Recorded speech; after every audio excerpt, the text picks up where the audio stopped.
Bienvenidos todos a Dogma 440. Hoy tenemos un invitado muy especial y estoy realmente feliz, sobre todo por este episodio, y es de los que más ganas he tenido de hacerlo en toda esta temporada que llevamos, porque soy un absoluto fan de su trabajo y de todo lo que ha hecho su equipo. De hecho, conocí su trabajo antes de conocerle a él y ya había flipado, lo recomendé en todos lados.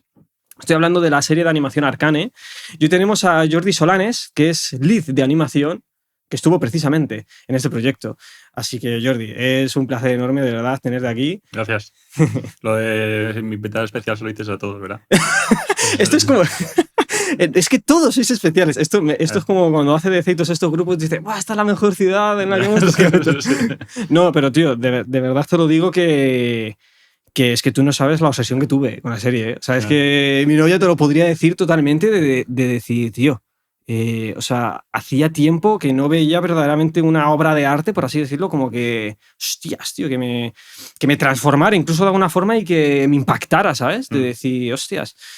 Y imagino que, bueno, entraremos en el bloque este de Arcane. Sí. Primero, Jordi, cuéntanos un poco, o sea, ¿cómo empiezas en todo esto? O sea, ¿tú qué estudias? ¿O esto inicia en tus estudios? ¿Esto tú ya empezaste pues, a hacer tus cosillas independientemente de empezar a estudiar esto? O sea, ¿cómo empieza todo esto? Bueno, empiezo... digamos que yo de pequeño era el chaval que dibujaba en clase. Cuando crecí me dieron un poco la alternativa a estudiar Bellas Artes, pero hice el examen de acceso aquí en la Complu y aprobé, que no era fácil. Ahora no sé si se hace examen. Pero vi que al poco tiempo vi que no quería estar 5 años en la universidad haciendo todo menos lo que me gustaba, ¿no? Y iba ya un poco en auge el momento del diseño gráfico y demás. Estoy hablando de principios de los 2000. Y me metí en una escuela de diseño gráfico donde había una pequeña asignatura de 3D. Mucha gente de mi generación empezó así realmente. Y ahí fue cuando dije, coño, esto me mola más que hacer diseño, marketing, etc. Entonces empecé a investigar y me cambié de escuela. Bueno, todo terminó yo estudiando en Barcelona en una escuela pequeñita que se llama Pepe School, bastante famosa, pero pequeñita, de la que muchos artistas de la industria han salido. Pues eso, ahí estuve un año estudiando y luego empecé el segundo año realizando un corto que se quedó a medias, como tantos cortos. Eso me recuerda, de hecho, una frase que decía el Guillermo del Toro, que decía que toda película acabada ya es un éxito porque todo proyecto es un aluvión de contratiempos y problemas que intentan impedir que ese proyecto salga. Sí, sí, es como un hijo. Total. Entonces siguiste estudiando ahí y... Sí, pasó que a mitad del corto, el corto iba bien, realmente. No sé, yo creo que iba a haber conseguido el sacarlo, pero me llamaron de un estudio que estaba haciendo una película, se llamaba el estudio Ilion, la película Brain 51, que necesitaban gente. Y tenían gente para el departamento, perfiles más junior. Yo estaba en la escuela, vaya. Y bueno, pues como siempre, alguien dentro que te conoce te dice, oye, tío, buscan un perfil como el tuyo, tal, ya mandas. Me llamaron y dije, tío, no puedo desaprovechar esta oportunidad. Claro. Y ahí metí la patita, con mucha suerte, porque al final esto va de talento, pero va de suerte, de contactos, claro, de casualidades. Hacerlo adecuado en el momento adecuado, ¿no? Como quien dice. Sí. Yo tenía mucha suerte en general. Mira que tomo malas decisiones en mi vida, pero a nivel profesional he acertado bastante.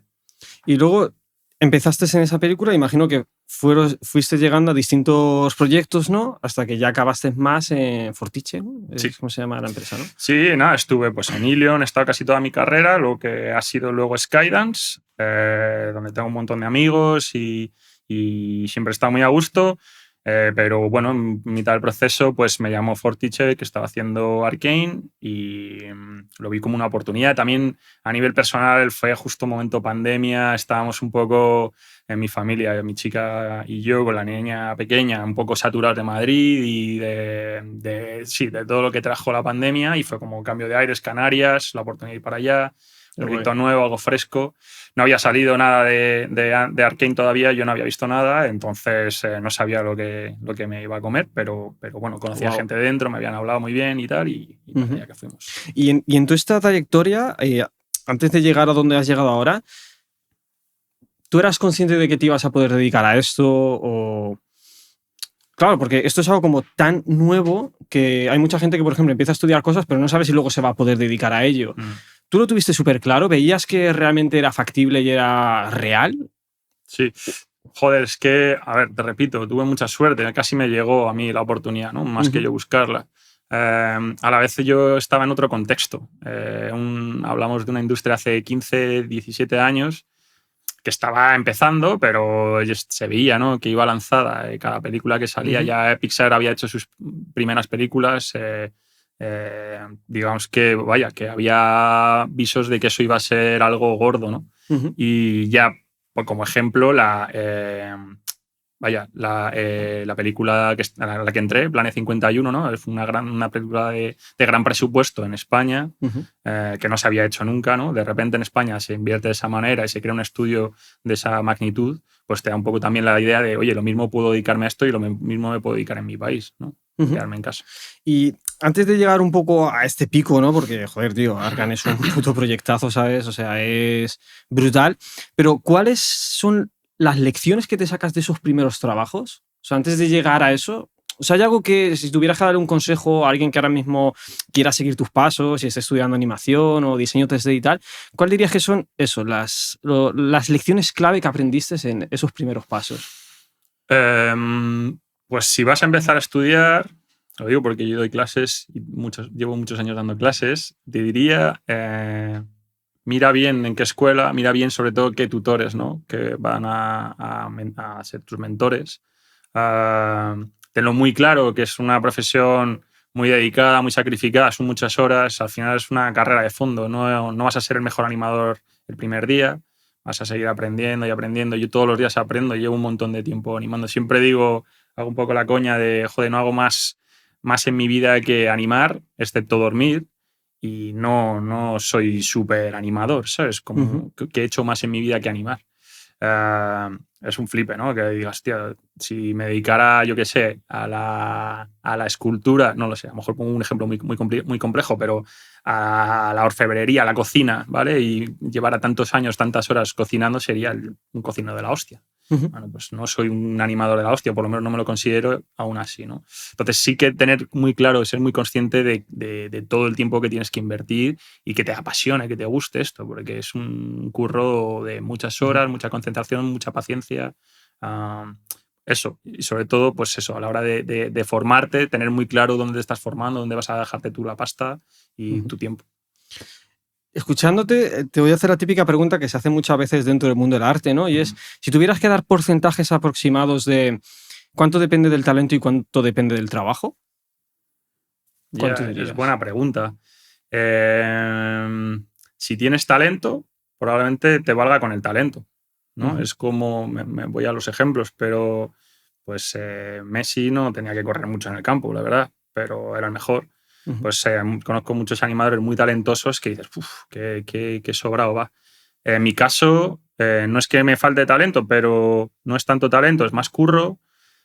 Pues sí, pues más curro, más horas, más dedicación, más estudio también, más análisis, más aprender de los talentosos, ¿no? Y también saber rodearte, ir a un estudio guay no es solamente hacer un proyecto guay, es también estar rodeado de gente talentosa, claro, ¿no?, de la que aprender. Pues igual, me vuelvo al ejemplo futbolístico, el futbolista más mediocre en un buen equipo será mejor futbolista rodeado de esos buenos futbolistas, ¿no? Hostia, eso me ha recordado, creo que es una frase del siglo de oro español que decía, sabe más un tonto al lado del rey que un genio en Albacete o algo así era. Con todo el respeto a la gente de Albacete, ¿vale? No me funéis porque no va por ahí la cosa, pero Albacete. Totalmente, como el entorno influye muchísimo. Yo a veces cuando he reflexionado sobre todo esto del talento, me da la sensación que la gente que tiene talento es como que lo hace todo más rápido, ¿no?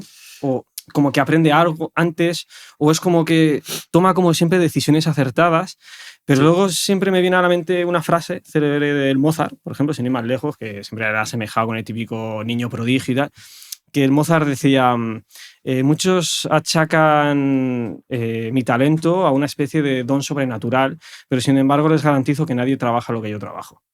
Entonces, curioso. Claro, a ver, ser talentoso no quiere decir que no seas trabajador, que los hay, evidentemente. Vale. Otra preguntilla que tenía para ti, Jordi, claro, porque en verdad pues a ti te han enseñado para animar, para hacer todo este tipo de trabajo, pero en tu trabajo tuviste que desarrollar habilidades de gestión de equipos. Y eso no sé si en algún momento te enseñaron a eso o tuviste que aprenderlo sobre la marcha, pero claro, es como una cosa externa, ¿no? Que parece que está un poco fuera de lo artístico, que imagino que es como a lo que más te formarían. ¿Eso cómo lo viviste? Pues a base de equivocarte, como se aprenden las cosas, de experimentar, de trabajar, de tratar con la gente. Al final también se te presuponen unas habilidades, ¿no? Pues eso, más sociales, más empáticas. Yo creo que las tengo. Me considero en ese sentido bastante buen profesional pero bueno, me he equivocado como todos y, oye, te equivocas y aprendes. Es que no hay otra. Me dieron la oportunidad en un estudio que estuve haciendo una película, en un estudio aquí en Madrid se llama Lightbox. En promoción pues necesitaban la figura de un lead y yo estaba en una categoría inferior, estaba haciéndolo bien y yo creo que bien un poco esas habilidades, ¿no? Mi trato, ayudaba a los compañeros, daba buenas notas, pues bueno, pues como que me promocionaron y esa fue mi primera experiencia. Y sí, luego he hecho más estudios, he sido lead hasta aquí en Fortis me contrataron como lead. El supervisor que ya me conocía, había trabajado conmigo, me conocía personalmente, por tanto sabía un poco de eso que te digo, ¿no?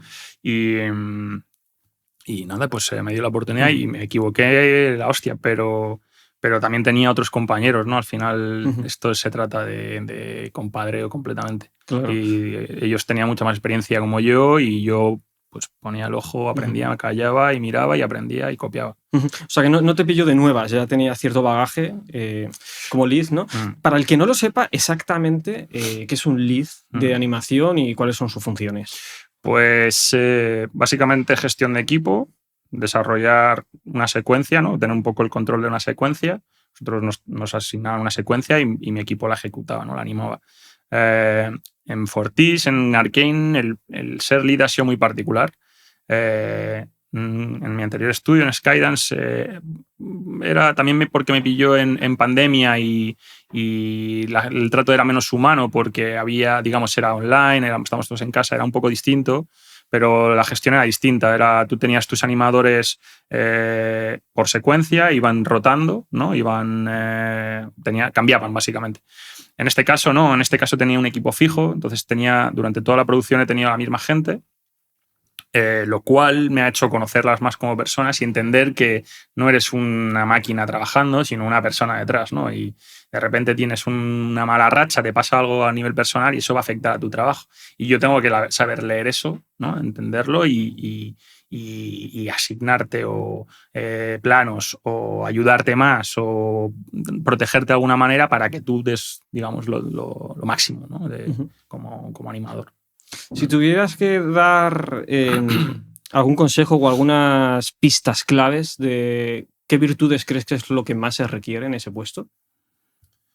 Bueno, como te he dicho, yo creo que sobre todo empatía. Para mí es que es básico porque no entender a la otra persona, ¿no? Cómo vas a tratar con ella, cómo vas a gestionar un equipo si no estás teniendo ese trato personal, ¿no? Esa capacidad de entender cómo se siente, ¿no? La otra persona. Luego, por supuesto, a nivel artístico, mucho ojo, ¿no? Entender bien el lenguaje, ¿no? Que estás hablando, el lenguaje cinematográfico, la animación, que tiene muchas particularidades. Bueno, pues principalmente eso, la verdad. Luego también, ¿qué pasa? Que tienes que tratar con otros departamentos, tienes un supervisor, un director, pues saber entenderles, saber leer un poco lo que ellos quieren, saber transmitirlo también. O sea, vosotros os daban indicaciones y básicamente las ejecutabais, ¿no? Bajo una serie de guías, ¿no? Se podría decir. ¿En algún momento erais conscientes de lo que estabais creando? Porque, claro, o sea, esta serie boom que flipas. Netflix también, o sea, ha creado una oleada de fans brutal, porque es que el resultado es la puta hostia, las cosas como son. ¿Eres consciente del impacto que iba a tener? ¿O para ti era como, bueno, es un trabajo más, lo voy a intentar hacer lo mejor posible y no esperaba luego? Yo creo que sí, en cierta manera sí. También cuando salió la primera temporada, ¿no? Ya viste un poco cómo se revolucionó absolutamente todo, ¿no? También dentro del sector, ¿no? La animación, la gente de la animación dijo, hostia, ¿esto qué es? Pero luego eso. Yo me di cuenta una vez que hicimos una proyección de la primera temporada en unos cines, que dije, ojo, qué ambicioso, ahí en Las Palmas, vamos a ver, como 3 pelis básicamente, porque la nueva primera temporada son 3 pelis. ¿Quién va a venir, no? Pegarse 9 horas ahí en unos cines, tío, pues se llenó, la peña nos pedía autógrafos, bueno, Wow. yo me sentía ahí como muy raro, la verdad. Dije, tío, esto es mucho más gordo de lo que yo pensaba, ¿no? En ese momento fue cuando dije, tío, luego a nivel, pues, redes sociales, que yo no es que la siga mucho, pero ves un poco, pues eso, las interacciones, tu algoritmo te está todo el rato mandando cosas y ves un montón de likes, cosas que dices tú, hostia, esto peta. Total. Encima, a nivel internacional, que es... Es que, claro, es que también los ingredientes que habían, o sea, es como que había, por así decirlo, un campo sembrado muy bueno en el que si ya se hacía un buen trabajo, pues iba a petarlo, ¿no? Porque ya simplemente que esté ahí un poco de respaldo el League of Legends, ¿no? Que se está tirando un poco como Claro. de la mitología de ese videojuego, Claro. ya eso la gente lo va a esperar, porque toda la gente que juegue y tal. Y claro, o sea, una de las cosas con las que yo flipé, porque antes de saber todo esto más al detalle, claro, es el hecho de que hay como 3 estudios, ¿no? Pero uno de ellos está en Las Palmas, ¿no? Sí. Y eso, tío, te lo juro que flipé, ¿sabes? Porque en España muchas veces tendemos a... Hay un refrán, ¿no? Que dice, parece más santo el santo de fuera que el santo de dentro, ¿no? Y tío... Sí, eso pensamos nosotros también. Tenemos ahí como el complejillo, ¿no? Somos los de Las Palmas. Sí, somos 3 estudios. En París está la matriz, digamos, ¿no? El estudio gordo, donde están la mayoría de los departamentos. Luego abrieron 2 satélites en Montpellier y en Gran Canaria. Por circunstancias personales, el supervisor se mudó a Gran Canaria y llevaron parte del estudio, lo llevaron ahí. Yo lo que flipo, tío, porque, o sea, yo no es que me considere un otaku, aunque quizás de alma lo soy un poco, pero a mí me flipa sobre todo las series de animación japonesa y tal, o sea, me le he quemado todo, tío. Y también me gustan mucho los videojuegos. Y, tío, soy una persona crítica. Y cuando yo estaba viendo Arcane, te lo juro, o sea, es que mi gente más cercana te lo puede decir, yo dije, tío, esto me parece que supera, tío, a muchas de las series que son punteras ahora mismo en animación en Japón, ¿no? O sea, me viene a la cabeza Attack of Titans, Kimetsu no Yaiba, que tú ves esa animación y flipas, pero hostias, es que Arcane es como, no sé, tío, es como una vuelta de tuerca. Entonces yo flipé aún más el hecho de saber que encima hay un estudio español detrás de eso, y lo peor de todo, o sea, yo pensé y dije, pero ¿por qué cojones no se habla más sobre esto en los telediarios? O sea, ¿por qué la gente no sabe? ¿Por qué los propios españoles no saben de que aquí hay un talento brutal, pionero, en algo como es la animación? Ya, no sé, yo creo que el sector se infantiliza un poco, como que es una cosa, la animación se queda en algo residual porque es para niños, aunque es una industria que genera mucha pasta. No creo que se le dé tanto bombo un poco en relación a eso, pero lo que tú dices, yo creo que la magnitud de lo que se ha hecho con Arcane se verá dentro de 15, 20 años. Es cuando la gente dirá, todavía será algo presente, ¿no? Y dirá la gente, joder, tío, esto sigue siendo la hostia. Total. Y es cuando yo creo que las cosas cogen ese poso de históricas, ¿no?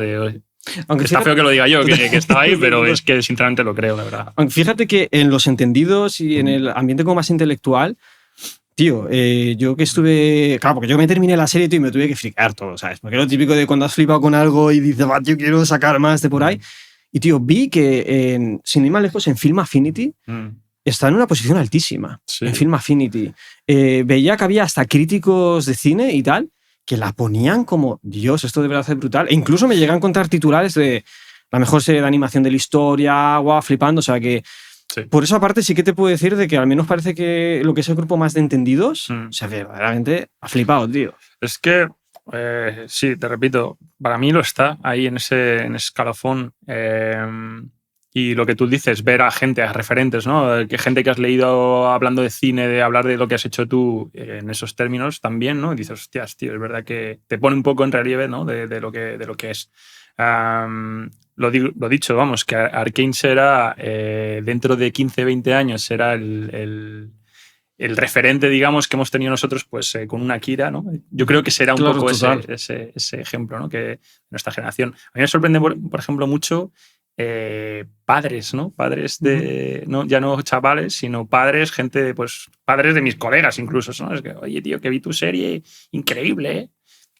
Para mí, sobre todo, tío, es que ya no es a nivel visual, que para mí es una joya, a nivel cinematográfico es una barbaridad, es que toca temas que no se han tocado tanto, ¿no? Toca la homosexualidad, toca el suicidio de una manera súper elegante, nada cliché. Tío, por eso hay que ser valiente, y cuando eres valiente y te sale bien es cuando yo creo que ahí pega ese subido. Hostia, es que hablando de eso, fíjate que cuando trabajé para hacer un reel sobre la serie, cuando la vi y tal, tío, me encontré que incluso ya había trabajos académicos de el feminismo en la serie Arcane, tal, no sé qué.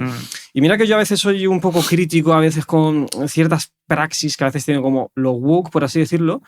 Pero, tío, es lo que tú dices, en Arcane lo vi todo como muy integrado porque resulta todo coherente, ¿sabes? Una de las cosas que yo vi sobre todo de Arcane es el hecho de, tío, se nota que hay amor en lo que se hizo, de, tío, que las cosas queden bien. Y te quería preguntar, ¿cuál crees que fueron los ingredientes para que al final acabe resultando un trabajo tan pulido? Porque hay algunas veces que hay ciertas superproducciones en Hollywood, o sin ir más lejos, por ejemplo, en el mundo de los videojuegos, que se dejan millones y millones y millones de presupuesto, y luego sale un trabajo que no sé, que le ves como carencias y tal. Entonces, tú, al haber participado en un trabajo tan redondo, ¿cuál dirías que son ingredientes indispensables? Me repito un poco lo que hablábamos antes, trabajo y talento, pero es lo que tú has dicho, hay muchos sitios donde se reúne el trabajo y el talento y la pasta. Aquí no había tanta pasta. Y salen cosas no tan buenas, ¿no? Fíjate, desde mi experiencia te lo puedo decir, yo soy un granito de arena, ¿no? en toda la playa, pero pues eso, mucho talento, mucho trabajo en equipo, mucha confianza, luego un trabajo previo muy desarrollado. Eso es algo que viniendo de la industria del cine no lo he visto tanto. Venía todo muy cerrado, de ideas, de planteamiento en storyboard, venía todo súper cerrado. Entonces, los trabajos, las partes, digamos, más dadas a fallar o a más costosas también, como es la animación, la parte de la que me dedico yo, digamos, toda esa fase creativa estaba ya pulida, estaba resuelta. Y eso ayuda un montón, ¿no? A la hora de producir, sacar material y que quede todo bien plasmado tal como quieren los directores. No da pie, digamos, a que se improvise. ¿Y qué pasa? Que si tú has hecho ese trabajo de manera previa y lo has resuelto como lo resuelven, cuando llega a fases más artísticas te puedes centrar en eso, ¿no? No es tanto de repetir y eso se tira a la basura y al final así quemas al artista, ¿no? Entonces, como, oye, llega el momento de hacer tú tu trabajo y ya lo tienes, digamos, masticado para terminar de digerirlo, ¿no? Es un poco una mezcla de elementos y principalmente creo que es. También creo que hay otro ingrediente que al menos yo he visto ahí como desde fuera, sobre todo cuando empecé a fichar más los estudios y veía las fotos que tenéis en vuestra página web y tal. Me di cuenta que había muchos jóvenes trabajando. Entonces dije, hostia, tío, no sé si es quizás un ingrediente, pero el hecho de... Estamos en una de las generaciones jóvenes posiblemente más formadas de la historia, gracias también un poco a nuestros padres y abuelos que se han esforzado tanto porque nosotros podamos tener la mejor educación y todas esas cosas. Entonces yo me acuerdo que cuando veía esas fotos decía, hostia, tío, es que parece que también se está intentando como exprimir lo mejor del talento joven, porque muchas veces nadie como los jóvenes para también entender el espíritu de nuestros tiempos. Y a mí era una de las cosas que de hecho me flipaba de la serie, ¿no? Hay un montón de referencias a la cultura urbana, que si grafitis, o personajes cuando van con las típicas tablas estas voladoras que dije, tío, si es que parece Snow o parece Skate. Y eso no sé cómo cuánto vino de la influencia de los jóvenes o ya eran cosas que venían de atrás, pero ¿tú qué opinas? ¿Crees que fue un elemento indispensable contar con talento joven? Bueno, yo creo que no es imperativo que la gente sea joven, lo que pasa es que es una industria, digamos, reciente, ¿no? Y poca gente, o bueno, los más veteranos, digamos, ya están pulidos. Hay gente veterana, yo me considero veterano, pero... Claro, ¿cuántos años tienes? Yo tengo 40. Ah, hostia, pues te reservas bien, ¿eh? Sí, sí. Pues eso, tío, ¿no? Hay mucho talento joven, muy, como tú dices, muy bien preparado, con las ideas muy claras. Por ejemplo, Francia, en ese sentido, en el sector de animación, lo hace muy bien. Las escuelas están subvencionadas, las mejores escuelas del mundo están en Francia. Entonces, ¿qué pasa? Pues tienes un estudio donde prima lo artístico y tienes una generación talentosísima con ganas de eso, de producir, ¿no? de desarrollarse. Juntas un poquito todo en el mismo lugar, digamos, lo juntas y te da un poco el resultado, ¿no? Al final sí, evidentemente. Pero vamos, el porcentaje juventud no es tan juventud puretas no es tan marcado, la verdad. Yo te diría casi un 50-50. Ajá. Sí. Vi también, tío, otro detallito que me llamó mucho la atención cuando estoy viendo sobre el estudio y tal, es el hecho de que, al menos hasta el momento, sobre todo era el estudio que se encargaba de hacer los típicos trailers que hacía a veces el LOL cuando salió un nuevo personaje, o había participado en algunos videoclips. Me suena de K-pop, no estoy seguro de si incluso alguno de Gorillaz, aunque ahí hablo un poco de memoria. Sí.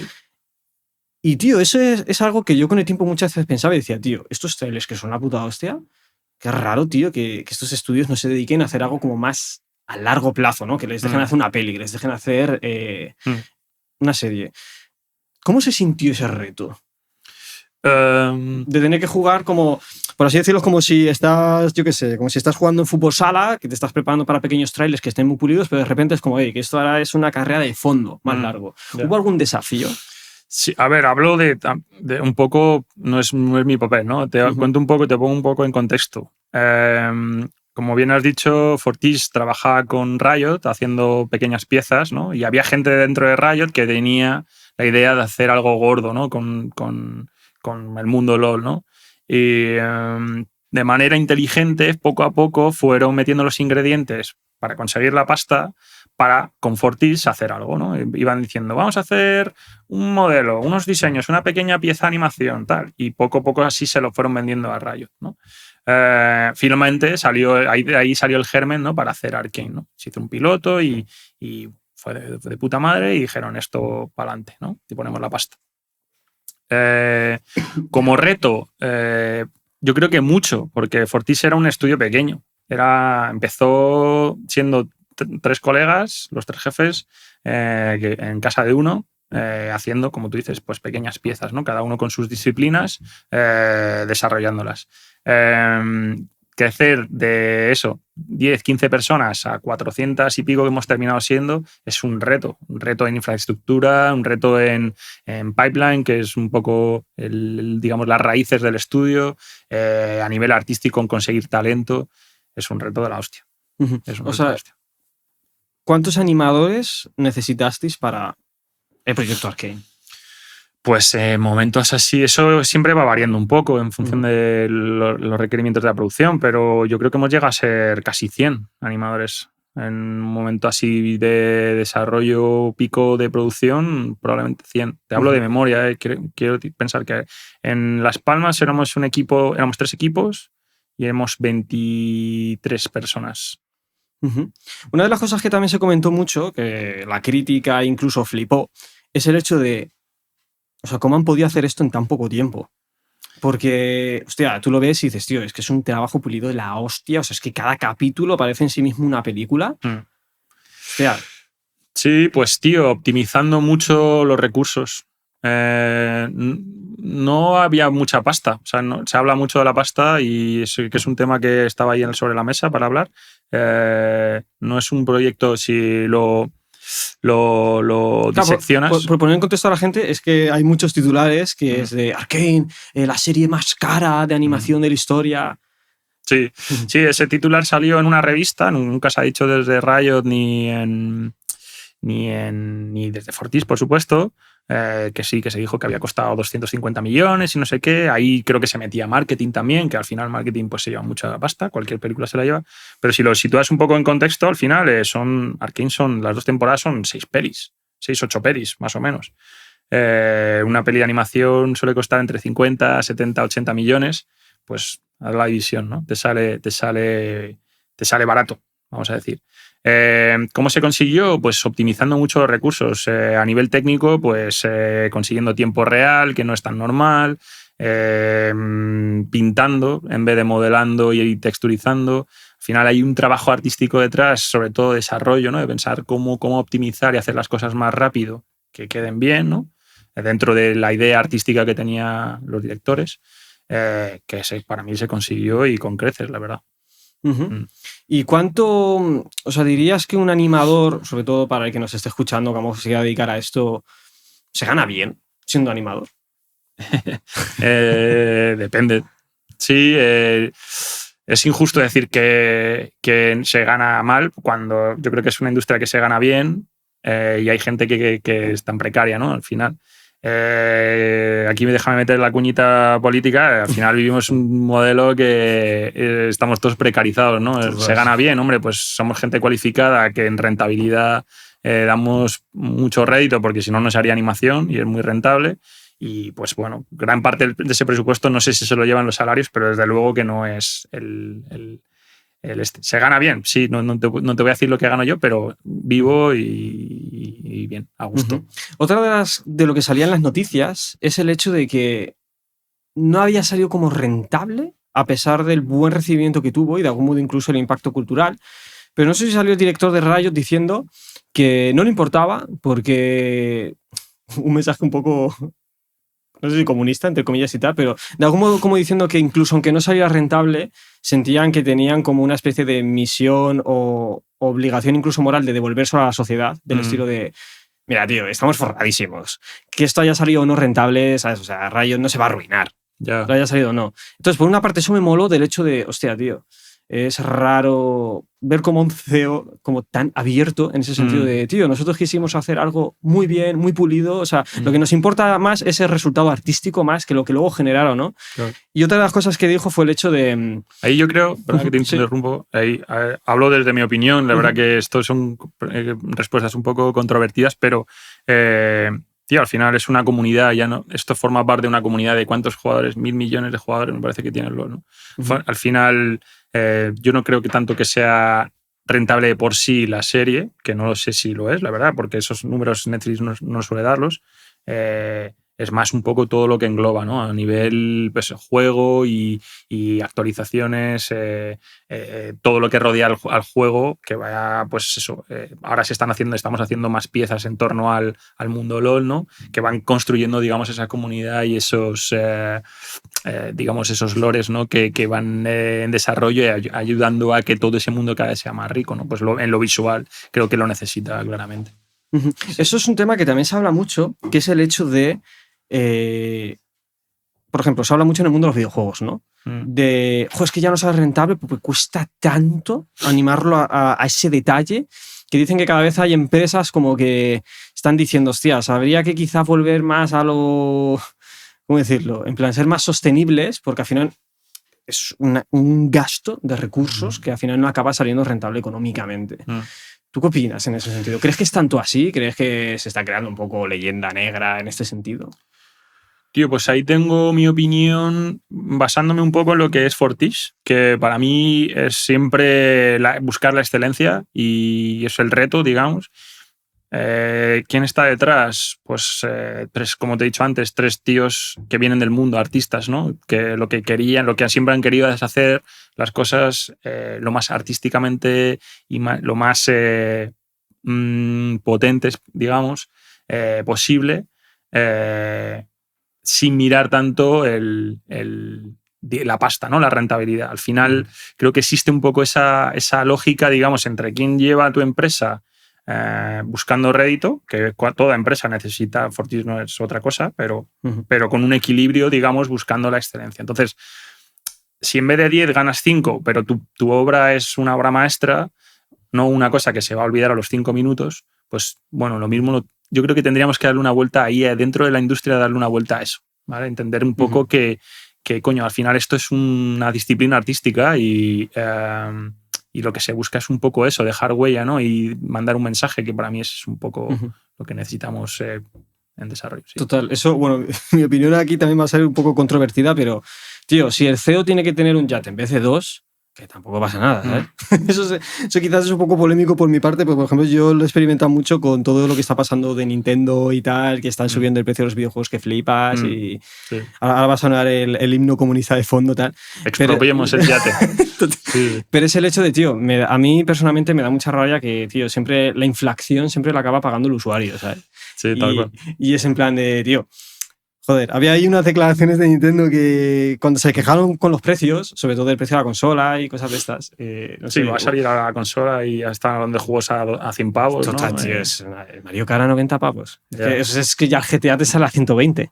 Entonces, ¿no? Sí, el GTA es como, bueno, los voy a pagar. Sí, Mario Kart lo mismo. Y la movida es que invita a que el resto haga lo mismo. Porque si ya lo han hecho.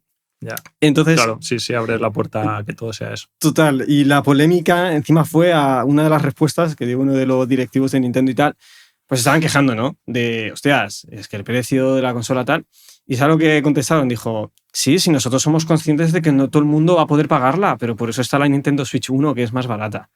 Sí. Y es como, ¡ah, tío! Ya hay Nintendo para pobres. Sí, tío, es que vivimos en la sociedad del entretenimiento y por poco que tengamos requerimos o intentamos el fútbol, ir al fútbol, vale, es prohibitivo y la gente sigue llenando el Bernabéu, ¿no? Entonces al final dices, tío, si te están apretando y lo sigues pagando, si sigues pagando, Netflix te sube la cuota y tú la sigues pagando, es porque, digamos, hay un poco de eso. Esto pasó cuando se subió el cine tanto, ¿no? Al final la gente decía, no, yo no voy al cine, el rollo pirateo y tal. Yo pirateo porque tal. Bueno, pues yo en este caso, por ejemplo, en el cine todavía creo que es barato, la verdad. Creo que yo sigo animando a la gente a ir al cine, a vivir la experiencia algo distinto.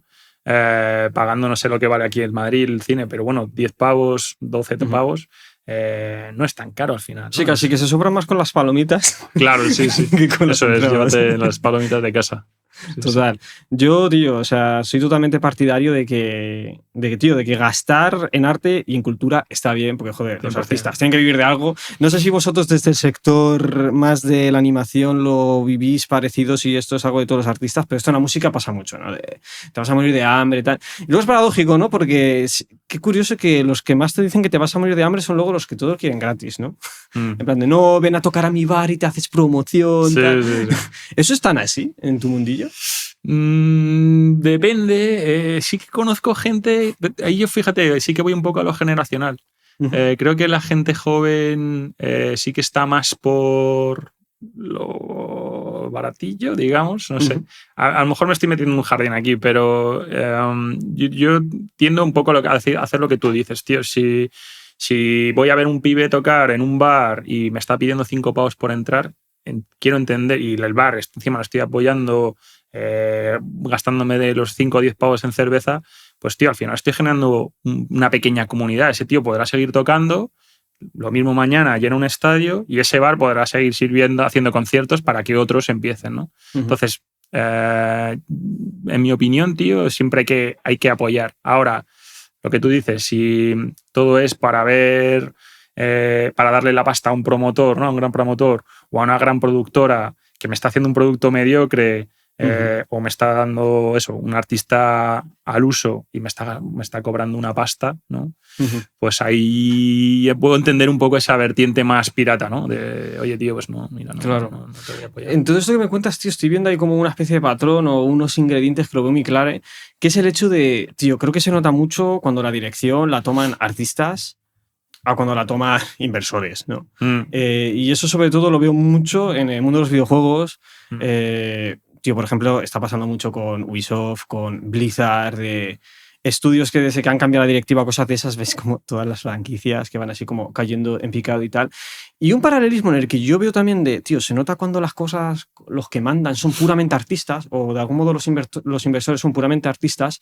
Hace no mucho una de las películas que a mí me flipó totalmente, Sinners, y que yo como músico, tío, me flipó porque es una especie de película de terror, de vampiros y tal, pero que el eje central es la música, en el hecho de que es como que el blues ha atraído a fuerzas malévolas, por así decirlo. Y claro, en cuanto vi que uno de los productores ejecutivos de la película era el mismo que hizo la banda sonora, dije, tío, lo noto.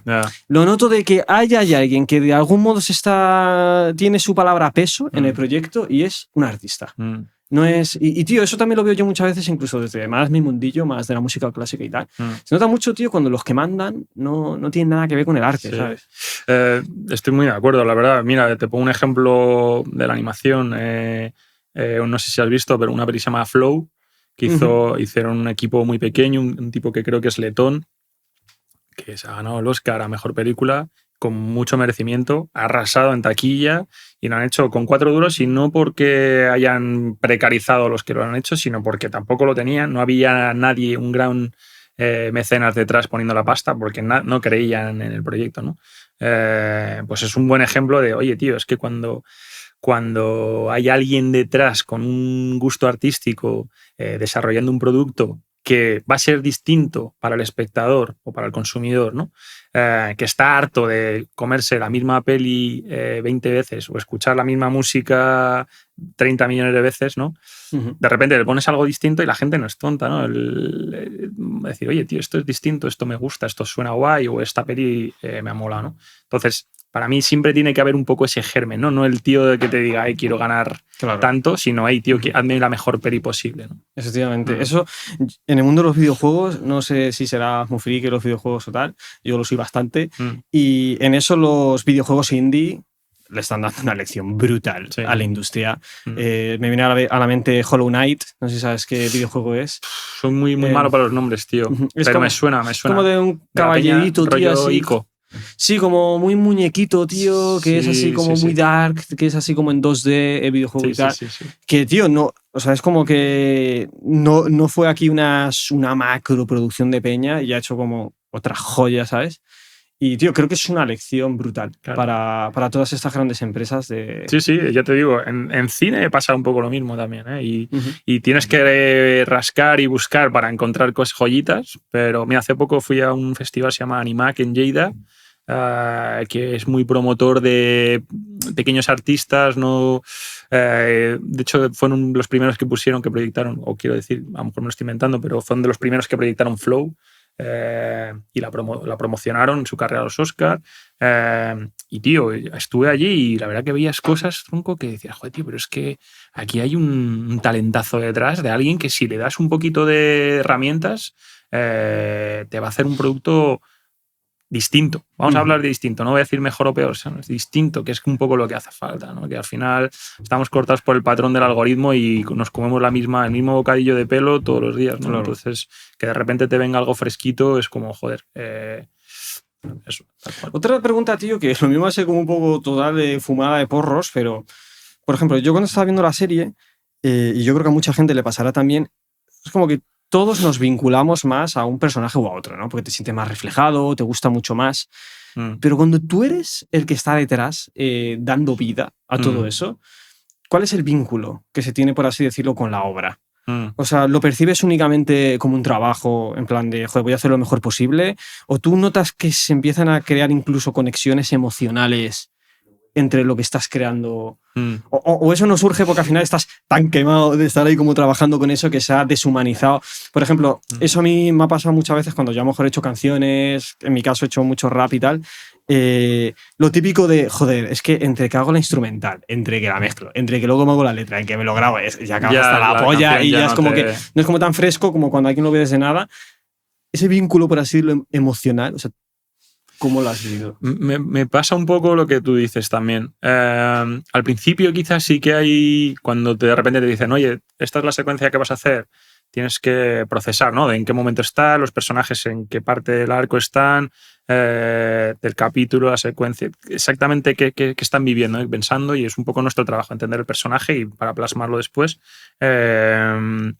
Ese momento sí, digamos, estás un poco con el ansia, ¿no? De quiero empezar una cosa nueva, te mola, además en Arcane prácticamente todas las secuencias tienen algo, pero es verdad que luego te sumes un poco en el proceso, ¿no?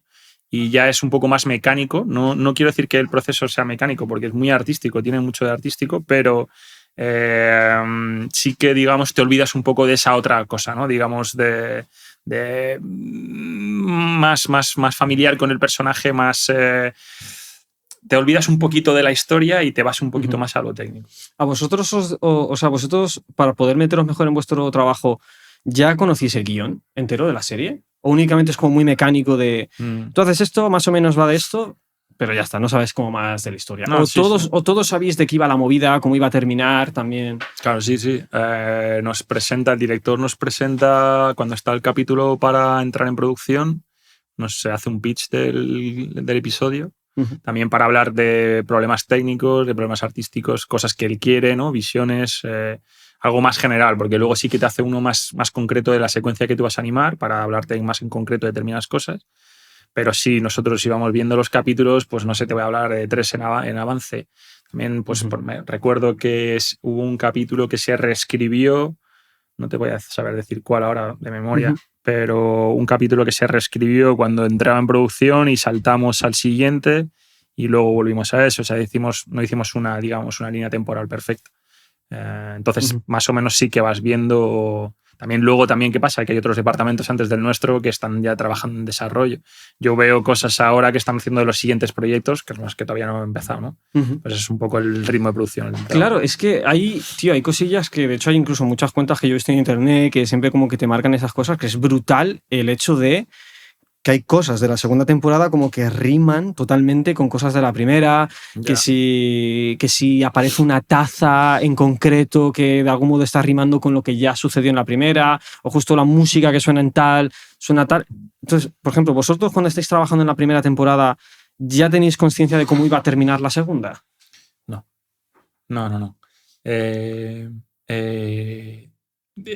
ese sentido, yo ahí, o sea, por ejemplo, no tengo control o sea, yo empezando la segunda temporada no sabía cómo iba a acabar el capítulo final, no tenía absolutamente ni idea. Sabíamos que iba a ser algo, que pretendían que fuera algo como muy épico, ¿no? Pero porque te lo imaginas también, ¿no? Claro. A nivel eso, más perlitas, más easter eggs que se llama, ¿no? De cositas que te van dejando detalles. Eso para mí, eso también es un descubrimiento una vez he visto la serie. Yo no soy consciente de todas esas. Hay gente que sí, ¿no? Que es como está muy pendiente y tiene acceso, pero yo no sé ni siquiera quién tiene la capacidad, no sé si es el director, los guionistas, de poner esos detalles. Sé que a nivel artístico cuando colocan, digamos, el set, ¿no? Que como te digo, en gran parte está pintado, pues hay muchas cosas que hacen referencia a elementos de, yo qué sé, por ejemplo, me acuerdo del momento del capítulo 7, la cosa que gira, ¿no? Que hace poco descubrí que eran Echo y la silueta de Echo y Powder. No tenía ni idea. Y eso, o sea, esa secuencia se hizo en mi estudio, en Las Palmas, ¿no? Y es como, hostia, tío, qué nivel de detalle, ¿no? De precisión a nivel, eso, pues gusto por querer tener todo bien hilado y conectado, ¿no? entre temporadas, digamos. Incluso en cosas que son inconscientes y que te das cuenta cuando pones la lupa. Tío, eso para mí, o sea, me parece como 100% artístico. Yo solo veo, por ponerte un ejemplo, como el típico cuadro de la creación de Miguel Ángel, que está ahí con el dedo y tal. Por ejemplo, cuando te das cuenta que Dios es un cerebro. Y que cada ángel es como muy metafórico porque, claro, cada ángel cumple una función o misión de Dios al mismo tiempo que cada parte del cerebro cumple una función distinta, ¿no? Y eso no es evidente a primeras para el espectador, pero está ahí. ¿Y eso quién lo contó? Tío, no sé ahora mismo, pero tío, te lo juro. Claro, porque puede ser una teoría, ¿no? O puede ser mismo que lo dejara escrito, ¿no? Ahora mismo ahí me pillas, no sé exactamente, pero sí que te puedo poner más ejemplos concretos, por ejemplo, en la historia de la música, que es como, por ejemplo, Mozart en la flauta mágica. O sea, Mozart era masón. Entonces hay muchos códigos que dices, tío, es que no puede ser de otra forma, ¿sabes? O sea, es como muy evidente, es como cuando gente de dentro lo ve, ¿no? Pero claro, es lo que tú dices, en plan, pero eso es porque tú lo ves, porque se queda por escrito. Creo que creo que es mucho de los artistas eso, jugar al secreto intelectual. Y eso, por ejemplo, yo en la historia de la música sobre todo lo veo. Te pongo como un ejemplo práctico, ¿no?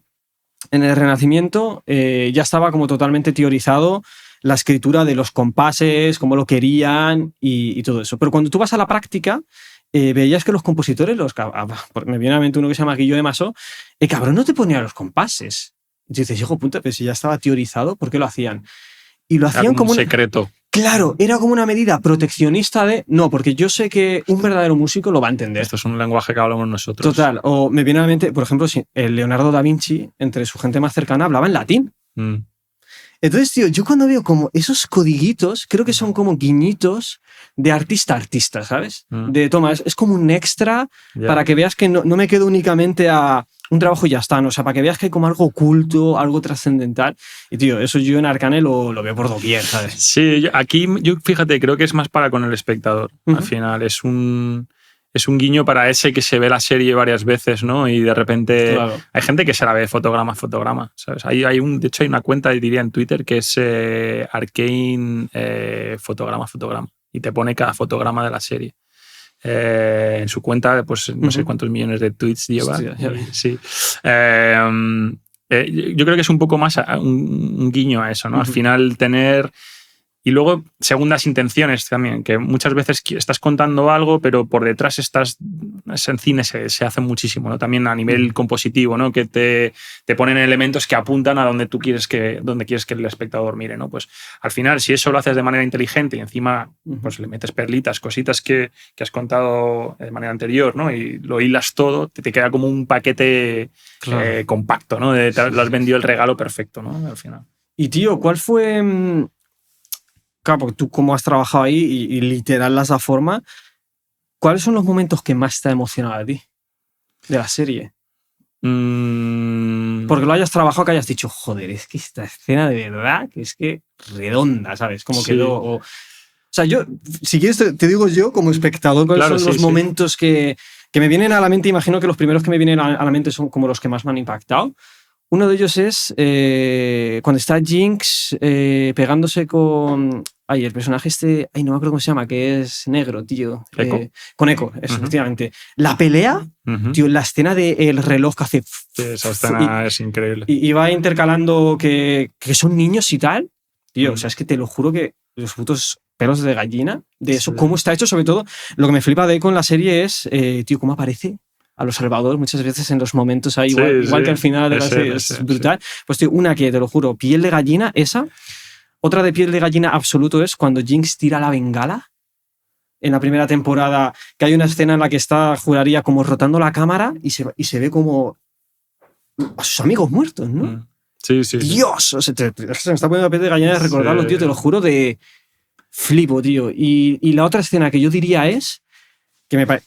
Es que, tío, encima Arcane tiene muchos momentos que dices, tío, es que cada plano parece un cuadro de detalle, de...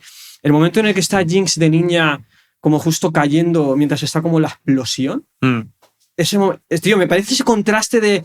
Es que es brutal, porque me parece ese contraste de Dios, al fin he hecho un invento que funciona y cómo el conseguir algo que tú quieres va de la mano del mayor puto desastre en ese momento, ¿no? Que es cuando ya termina de romperse la familia y tal. Y la ultimísima escena, aunque es que hay muchísimas que me flipan. Hostias, la escena de Jinx contra la bestia. Tío, joder, es que me viene a la mente cuando está lo rojo ahí, que es como literal, parece una metáfora de David contra Goliat, literal, ¿no? Ves ahí como la fragilidad de Jinx, literal contra un puto monstruo ahí que está desatado. A mí esos fueron, yo creo que de los momentos que, en cuestión de arte visual, a mí más me impactó. Sí. ¿Cuáles fueron los a mí me preguntabas por emoción, fíjate, mencionabas en la primera temporada el capítulo 3, el primer acto, el cierre del primer acto, ¿no? Cuando, pues, digamos, ahí se explota todo, ¿no? Ella mata a sus amigos, ¿no? Y de repente llega Circo y como que la abraza, su hermana reniega de ella. Encima luego no puede acercarse porque no me acuerdo cómo se dice esto. La mete en cloroformo. La mete en cloroformo. Y bueno, pues ese momento, digamos, es como visualmente, aparte los pósters se desarrollan a raíz de eso, ¿no? Ese póster con el ojo. De verdad. Visualmente y emocionalmente es, digamos, para mí uno de los puntos culmen, ¿no? De la serie. Porque me tocara de cerca, pues mira, mi compañero, el equipo de mi compañero Dani hicieron cuando se encuentran, que van por los túneles y se pelean Vi y Warwick y terminan abrazados como una familia. Que es verdad. Luego otra secuencia que me parece brutal es la que muere Isa, que se sacrifica Isa, la niña, disparando a Warwick. Esa por la música. Es que también eso, la música envuelve un montón de emociones, ¿no? Al final es como una serie muy musical La música muy bien escogida y puntualiza mucho, no sé. Luego también, por ejemplo, la secuencia del baile, ¿no? Entre Echo y que hay un detalle que flipé, que había un friki, tío, que lo puso en comentarios, que decía que los fotogramas a los que están hechos corresponde al mismo tiempo que Echo en el videojuego puede volver en el tiempo. Creo que es una flipada de ese señor, la verdad. Creo que no es así. No se hizo así intencionadamente. Joder, tío, porque no es una decisión artística. Mierda, tío. Bueno, no sé, no tengo. A lo mejor sí, vamos, que es una pregunta para mí, es una pregunta para él, pero a mí que no. Que es, ¿no? Él llega al nivel de friquismo, ¿no? Al detalle que salen estas teorías a flote. Es que hay muchas veces que los fans incluso tienden a mejorar el lore de todo lo que rodea él. Hay mucha peña que se ha quejado, ¿no? De que haya cambiado el lore de algunos personajes y tal. Y, joder, tío, yo ya te digo, no soy muy consciente, pero para mí, para peor, desde luego. ¿Sabes? O sea, hay personajes que se han desarrollado que son potentísimos, ¿no? Y técnicamente hablando, porque claro, además has hablado como más de lo emocional, pero técnicamente hablando, o sea, como puro animador, ¿qué momentos tú dices, tío, esto no es porque lo hayamos hecho nosotros, pero esto está a otro level, tío? O sea, esto que hicimos en este momento en concreto, o sea, por ponerte un ejemplo, yo muchas veces cuando pasan aquí compositores o músicos, muchas veces yo les digo, tío, muchas veces no se corresponde lo que más le suele gustar al público con lo que más te suele gustar a ti como artista que has hecho. O sea, hay veces que lo que más nos gusta a nosotros parece que ha pasado más y la gente no se da cuenta. Tú en ese sentido, como artista, ¿qué puntos dices, tío? Aquí la verdad es que lo que hicimos técnicamente hablando, eso es de locos. Yo personalmente, mi equipo hizo una secuencia que a mí me gusta mucho, es una que siempre presentamos en las conferencias, que es cuando Jace se cae a la grieta, que se rompe la pierna. Es muy compleja, pues porque hay un paso del tiempo, hay una degradación física, el tipo está herido, encima se empieza a volver loco, no come, o sea, hay como, digamos, una evolución física, ¿no? Que a la hora de animar es, digamos, es muy, muy relevante, ¿no? Es como hay que tener muy en cuenta. Encima es la primera en la que se empezaron a animar a los Minions, que son las criaturas estas blancas que manejaba a Warwick, Víctor, perdón, que acompaña a Warwick en el último episodio. Esa secuencia, digamos, a nivel técnico, personalmente es, digamos, una de las que más me disfruté por las complejidades, ¿no? Al final, pues eso, pues fue un reto, digamos, que siempre los tienes. Todas lo son, la verdad, que siempre, ya te digo, el nivel de exigencia ha sido mucho, autoexigencia también, ¿no? Por querer estar un poco a la altura de siempre de la serie. Pero ¿qué pasa, tío? Que es que luego allí hay unos talentazos increíbles, a gente que muy para mí son, ¿no?, auténticos referentes, ¿sabes? Del sector y han hecho secuencias impresionantes, ¿no? La secuencia en la que Vi Jinx se encuentran con Warwick que les ataca, se quedan colgando, ¿no? La última secuencia. Esa, digamos, emocionalmente, por todo lo que supone, ¿no? El culmen de, digamos, el final de la serie, ¿no? La resolución de ese conflicto. Cómo se trabajó a nivel, las dificultades a nivel. Porque otra cosa también que sucede con Arcane es que las cámaras están puestas, siempre prima lo cinematográfico. Las cámaras están puestas de tal manera que la animación tiene que trabajar en función de cómo compone, ¿no? Y no siempre es fácil, ¿no? Te ponen unos ángulos, unas lentes no muy comunes, ¿vale? No están poniendo de manera descriptiva, sino eso, más cinematográfica.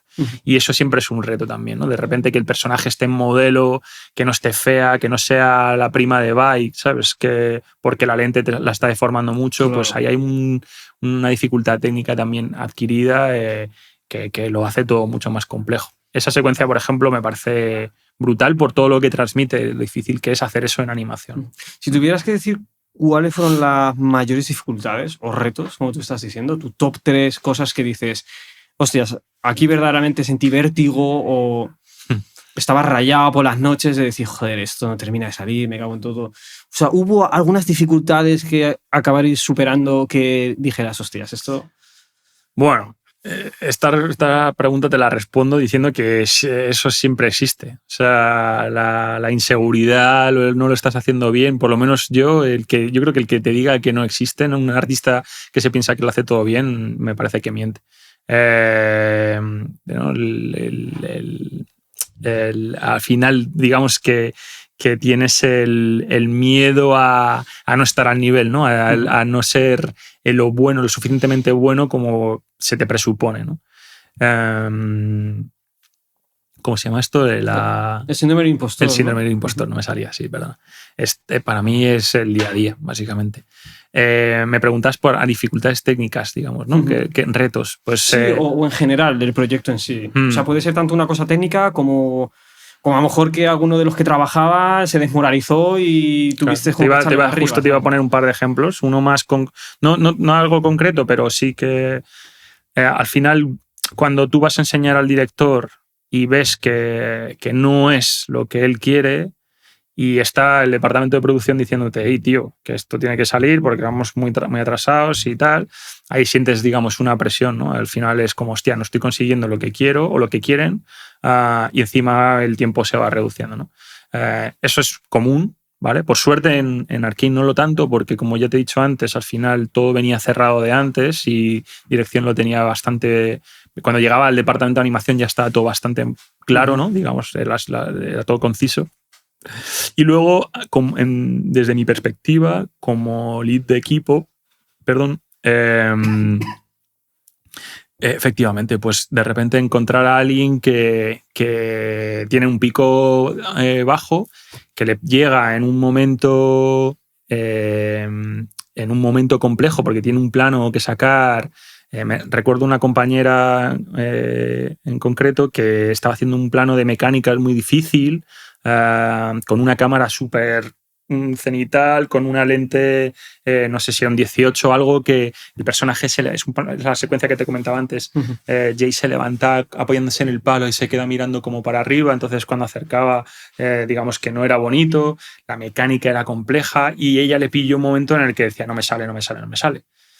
Pues, tío, hay un momento de equipo a tope, ¿no? De apoyarte, levantar a la persona, ayudarla, ayudarnos. Todos tenemos esos momentos y con en el otro caso igual, pues el director está diciendo, oye, esto no sale, el supervisor se vuelca contigo, el equipo apechuga más y al final sale. Siempre por eso, prácticamente hablando, ¿en qué se traduce? ¿En que a lo mejor un colega te ha ayudado a animarlo? ¿Es únicamente apoyo moral? ¿O te da ideas de si esto mejor lo haces así? O sea, ¿en qué se traduce esto de la ayuda? Normalmente eres tú como lead, ¿no? El que te sientas con él, te sientas en el plano, lo abres, lo veis juntos, trabajáis. Oye, te lo cojo un rato. Es algo tampoco muy común en la industria, es como muy invasivo, parece muy invasivo, pero en Arcane era muy natural, la verdad. La peña... Oye, te abro el plano y te voy a hacer una pose aquí que no veo termino de ver que esta sea orgánica. Y funcionaba. Qué guapo eso. Y funcionaba. Y todo el mundo lo aceptaba. Se naturalizó y al final creo que no es más que eso, trabajo en equipo. Y no había ahí como ego de, hostia, me está tocando mi obra, por así decirlo. O no es tan común eso. Por ejemplo, yo que muchas veces en YouTube veo a un hombre que hace como ASMR con pixel art, no me acuerdo ahora mismo cómo se llama, pero es como muy común de que se corrigen al hacer los dibujos. De yo esto como lo haría estar... Eso fíjate que en la música, no sé si es que los músicos tienen más ego, pero yo creo que eso se lo haces a un compositor y se raya. Se raya que te cagas. No sé. Ya. Hay un poco de eso. Yo te lo juro que antes de entrar en Fortis probablemente me sentiría un poco invadido si me lo hicieran. Pero allí es normal. Es normal que suceda y se naturaliza y se normaliza.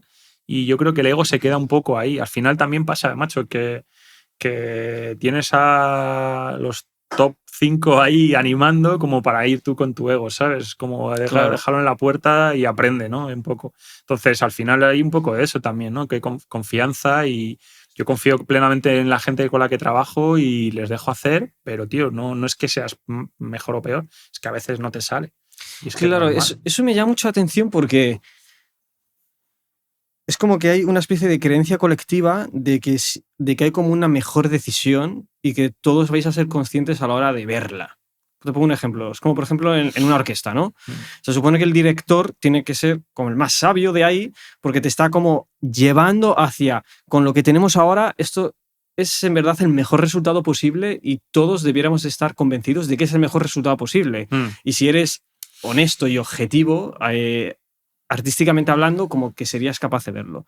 Pero siempre podría salir el problema de decir, no, es que el arte es subjetivo, entonces, ¿por qué lo que tú me has corregido tiene que ser mejor que lo que yo he hecho? ¿Eso cómo se gestiona? En este caso, bueno, por partes. Como yo te digo, viene todo planteado de antes. Al final tú tienes que seguir unas directrices, ¿no? Claro. ¿Vale? Creo que hay mucho desde mi perspectiva, hay mucho de delegar. Al final lo que tú dices, todos somos animadores, todos tenemos un criterio, unas ideas. A mí me gusta que el animador plantee y mi responsabilidad es también ver si eso que está planteando el animador encaja con lo que ha dicho el director, ¿no? Lo que quiere el director, el supervisor. Tiene que haber esa libertad porque en ese momento estás permitiendo al animador crear su arte, ¿no? Ese plano será su pequeño cuadro, ¿no? En el momento en el que tú le dices, hey, no, esto no, vamos a hacerlo así, se convierte en un replicante. Al final es alguien que no va a aportar, ¿no? Va simplemente a hacer lo que tú le dices. Entonces creo que ahí hay un error de base, ¿no? Que creo que es muy común. También es algo que he aprendido estos años en Fortis, ¿no? De intentar dar un poco más de libertad creativa porque al final el artista está ahí y te lo va a demostrar. Y sobre todo ese trabajo en equipo, porque tú me estás diciendo, te encuentro paralelismos también en la música. Hay un coro que es el coro Monteverdi, que en la puerta, claro, porque un coro es mucho de, bueno, en un coro como no trabajes en equipo estás jodido, porque entonces el sonido no empasta, ¿sabes? O sea, no puede haber protagonistas, porque tienes que literal estar escuchando el que hace al lado para que tú, digamos, que emitas el sonido a la perfección para que empaste con los que tienes al lado, ¿no? Y hay un lema que tiene en la puerta, ¿no? Que pone, nunca más fuerte que bello. En plan, nunca más fuerte que bello, en el sentido de no hay protagonistas, del hecho, no, yo voy a cantar más alto, porque no, o sea, esto tiene que estar en su justa medida. Y tal cual tú me estás diciendo, me da como encuentro, relaciones en eso, ¿no? Claro. Hay un objetivo común, pero somos un equipo. Claro, sí, no hay sí. que... 100%. Trabajas con un objetivo común que es hacerlo lo mejor posible, bajo unas directrices, y ahí tú tienes tu pequeño nicho, ¿no? Para aportar. Claro, porque hay mucho margen, ¿no? Porque imagino que el director tendrá una visión, pero no tiene ya resultado 100% en su cabeza, ¿no? O sea, hay algo que tiene que salir de vuestra cosecha, ¿no? Visualmente, storyboard es siempre un proceso más primitivo, ¿no? Son dibujos, normalmente tienen que hacerlo rápido, son más rayajos, para que el nivel de story en Fortis es altísimo, pero claro, en un primer momento visual, digamos, llega más en nuestro momento, ¿no? Cuando la animación empieza a darle vida a los personajes, que ves que sienten, ¿no? Con expresiones, pues mecánicas, respiraciones, etc. Ahí, digamos, es el momento en el que tú puedes aportar, ¿no? Y se aporta y también te dan esa libertad, ¿eh? Dentro de respetar, digamos, el cuore del plano, ¿no? Tú puedes, tengo un ejemplo muy claro a nivel artístico, un compañero... un plano de Jinx que coge su pipa y hace... Y él metió así muy, muy burdo en la presentación, metió el POW y lo mantuvieron en la serie. Al final dijeron, hostia, qué idea más guapa, ¿no? Pues al final, coño, dices que si tengo la oportunidad de aportar una serie encima que tiene tanta... Eso visualmente es tan innovativa, pues te permite. Porque a vosotros que os llegan como bocetos, únicamente los planos, y lo que es la selección de colores y todas estas cosas, ¿eso es puramente invención vuestra? No. O sea, No. Nosotros nos viene una escena en 3D, un personaje en una pose así, y como una línea de tiempo donde tú vas posando. Pues si el personaje va corriendo, te pongo el ejemplo más simple para que lo entiendas. Tú puedes tener la primera pose así y siguiente pose, vas trabajando.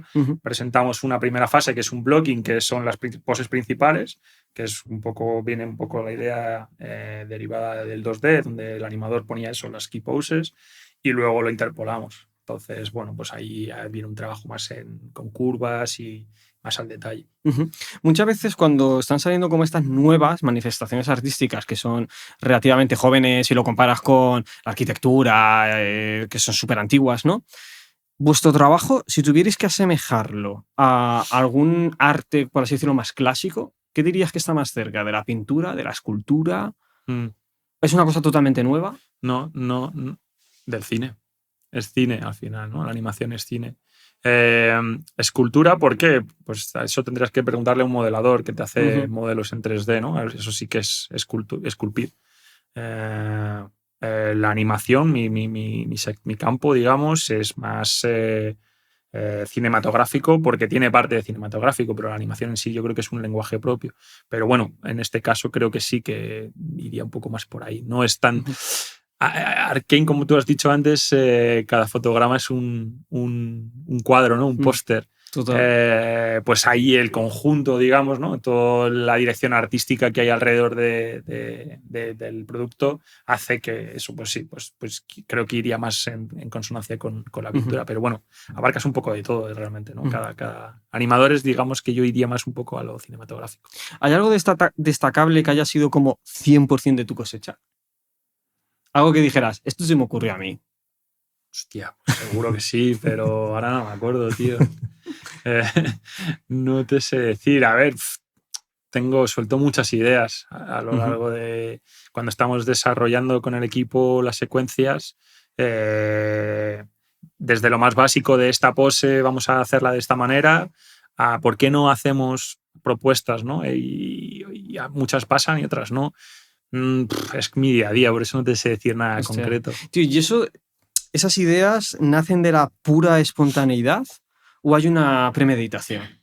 O sea, no sé cómo decirlo. O sea, yo es que no tengo puta idea, pero me imagino yo que sé, estás ya la noche de antes como rayado diciendo, tío, esto mañana les voy a decir qué tal porque creo que esto tiene que ser así. O es algo que, te llega ahí como en el momento. A veces sí. También me pasa sobre todo con mis planos, cuando estoy pensando porque yo también tengo que animar. Cuando estoy pensando en mis planos, cómo lo haré, le doy muchas vueltas.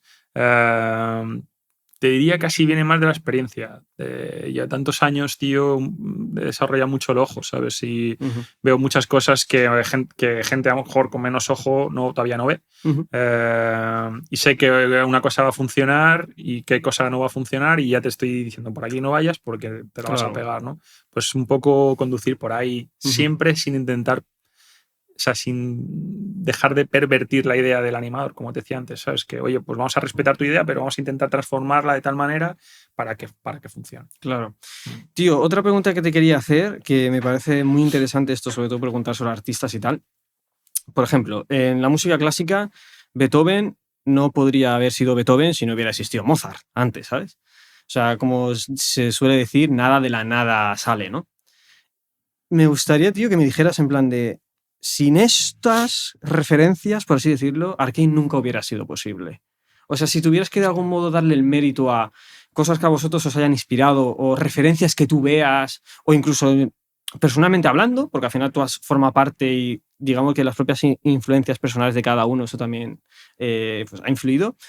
Pero eso, si tuvieras que decir, Arcane nunca hubiera sido Arcane si antes no hubiera existido esto. Es que esa pregunta no es para mí, esa es para los que lo crearon. Yo te puedo decir un poco mis referencias visuales. Me gusta siempre mucho el cine, mucho videoclipero también, me gusta mucho Romain Gabras, me gusta mucho, te voy a decir ejemplos más concretos, Samurai Champloo, Akira. Hostia, claro, es que... Claro, pues ahí me inspira mucho, por ejemplo, a la hora de animar, Samurai Champloo. A nivel de poses, por ejemplo, creo que es muy potente, muchas ideas. Luego, evidentemente, vengo de un contexto donde empecé, pues donde estaba en auge Pixar, Disney, pues ahí a nivel de appeal, de conseguir, digamos, visualmente cosas bonitas. Pues evidentemente. Y luego referentes dentro de mi sector, hay un montón, ¿no? Pues desde mi profe Dani Lara, que es uno de los precursores de la animación en España, o pues hasta miles de compañeros, o yo qué sé, pues Mielgo ahora, que es un semidios, ¿no? Haciendo cada cosa que hace es increíble. Hay miles de artistas buenísimos, ¿no? No sé, ya te digo, visualmente tengo muchas referencias, pues eso, cinematográficas, muy videoclipero, y luego, pues dentro del sector de la animación hay como muchos referentes, ¿no? Pues ya digo, Sergio Pablos, yo qué sé, gente que dices, tío, lleva haciendo esto 40 años al máximo nivel, ¿no? Pues vuelvo al símil futbolístico, ¿no? Pues es como llega Zidane a entrenar al Real Madrid, es el mejor futbolista que ha habido en la historia, ¿no? Pues, coño, ¿cómo no vas a mirarle con admiración? Siempre las hay, ¿no? Y tío, tú como animador, ¿cómo observas o qué reflexiones te merece el ver aparentemente una cultura tan lejana como por ejemplo la japonesa, cuando le ves lo que hacen con los animes y tal? O sea, tú que estás dentro de todo eso, o sea, ¿crees que es tan impresionante como parece? El anime. Sí, en plan, en cuestión de animación, ¿no? En plan, lo que tú ves, ¿qué opinión te merece?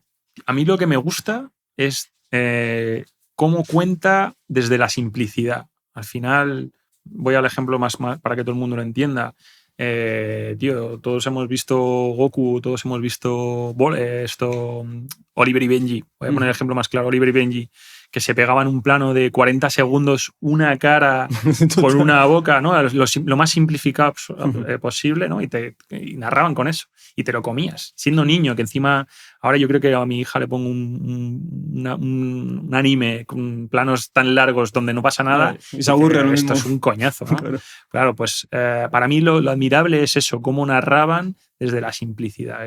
Para mí es la clave del anime, sin duda, sí. A mí, tío, cosas muchas que... veces, perdón, te termino, que me ha venido a la cabeza. Muchas veces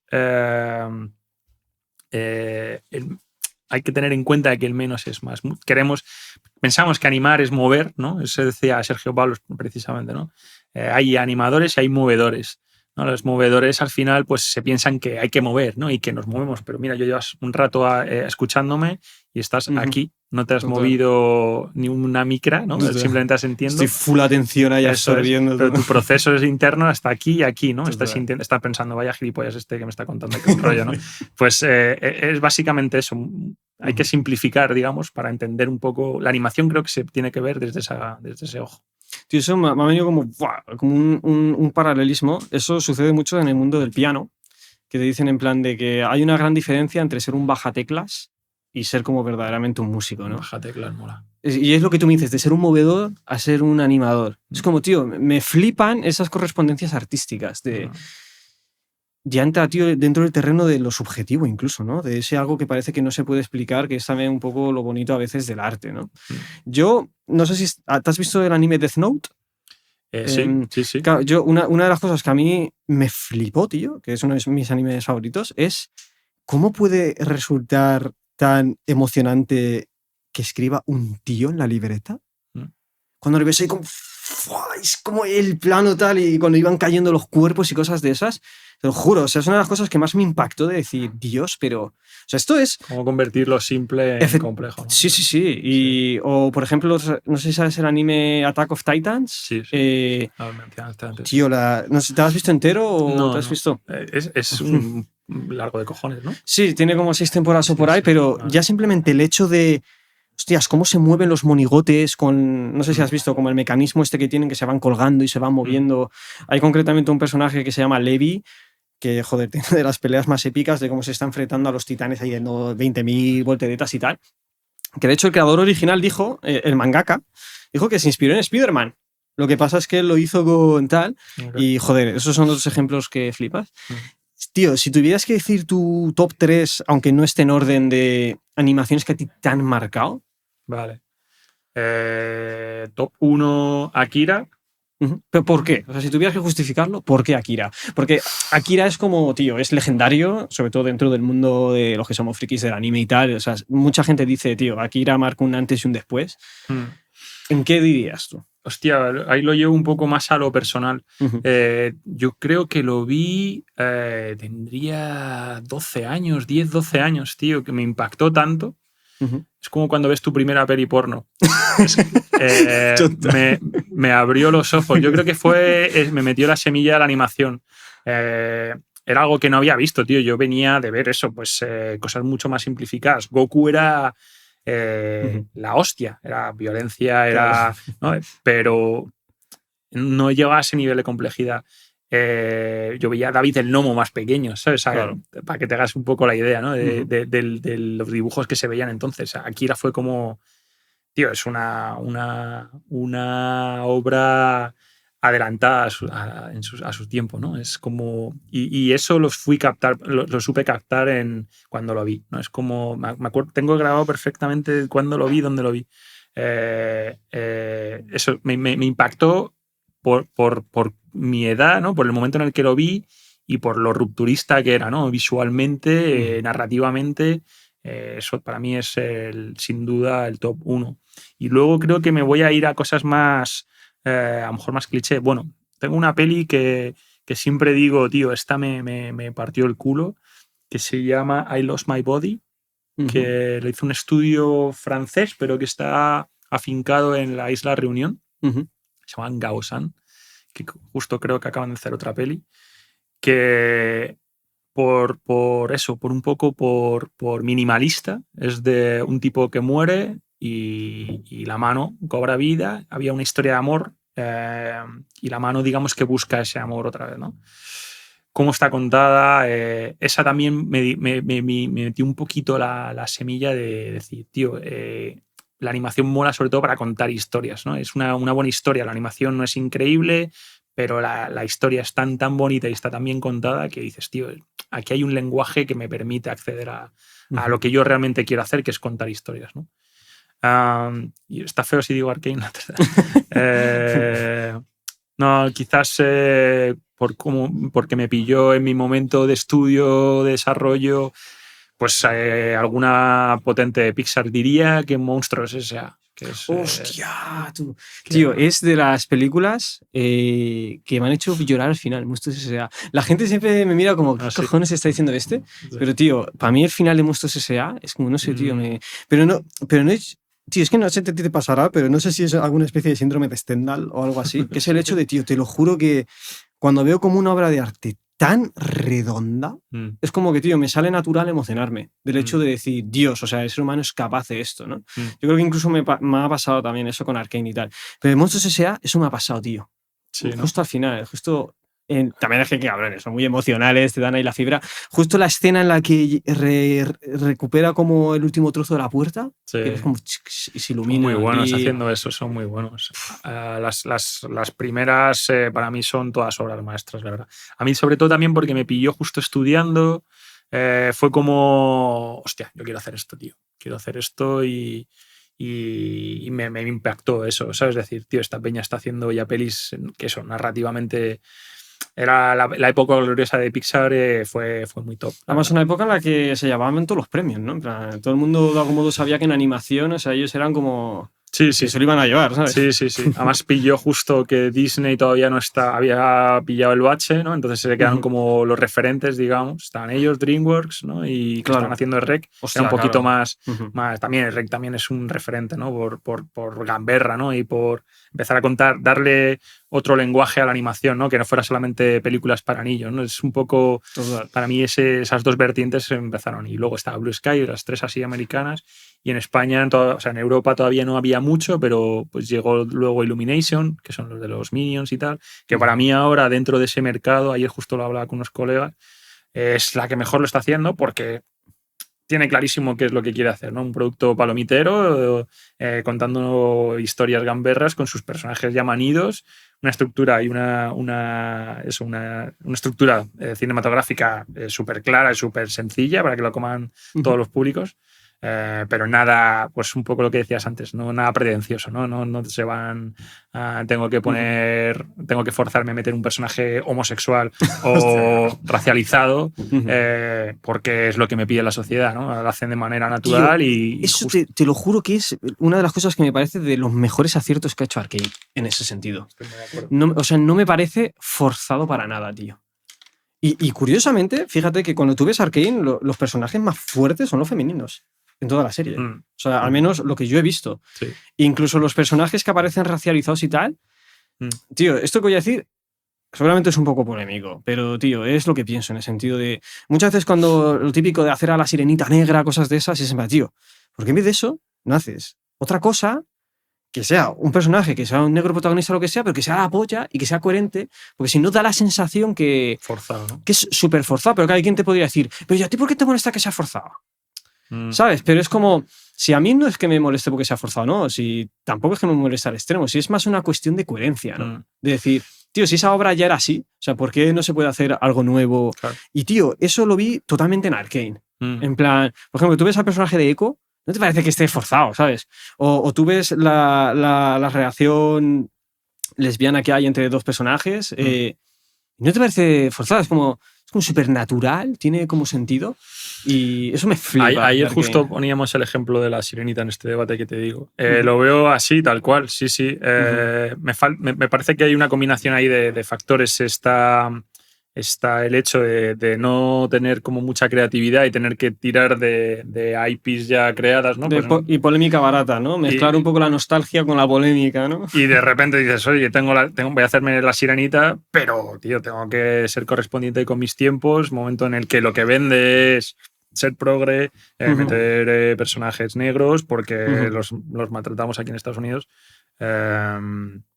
Pues suena forzado, la verdad. Yo estoy muy de acuerdo en, tío, trátalo de manera natural. Es que ya nadie se extraña de que haya un negro en una película, tío, de verdad. O sea, y que las mujeres sean protagonistas y de que sean tengan una vida propia no dependiendo de un hombre, ¿no? Es como vamos a intentar forzar, o sea, llegar a eso sin tener que hacerlo de manera forzada, ¿no? Mira, la película esta Sinners, de la que te hablé antes que yo flipé, o sea, todo... me han hablado guay de ella, sí. Tío, tienes que vértela, ¿eh? De verdad, si te la puedes ver en el cine, mejor incluso.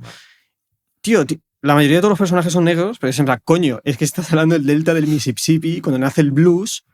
Pero como, tío, es que es la coherencia total, ¿no? O sea, es como no... Por un contexto también... Claro, o sea, no hay esclavitud y... Efectivamente, o sea, ese momento en el que ya se están despegando de la esclavitud, pero está el Ku Klux Klan de metido, y es como...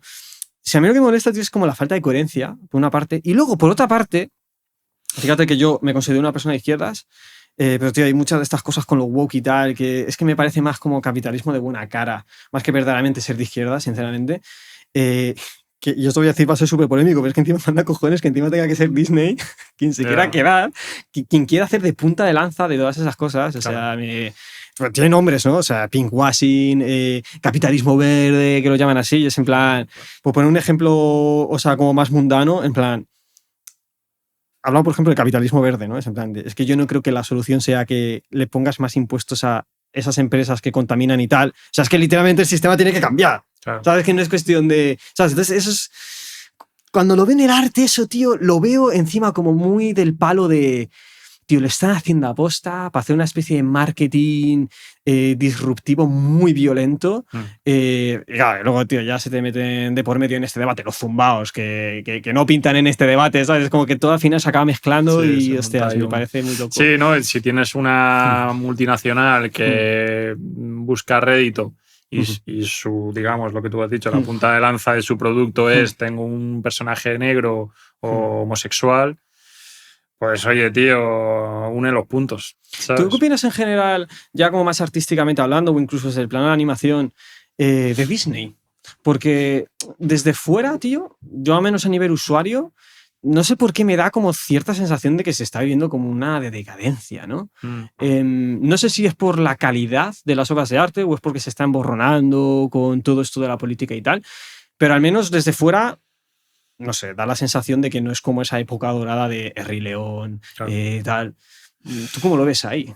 Bueno, a ver, tampoco me gusta hablar de casos concretos. Sí que opino un poco que creo que es una fórmula ya un poco agotada. ¿En qué sentido? ¿Agotada por qué? Sí, ese cine familiar, no hablo de Disney en concreto, Disney, Pixar, un poco ahí se está viendo, ¿no? Con lo que está saliendo ahora de animación, que está siendo un poquito más adulto, que está llevándose, digamos, un poco más el foco.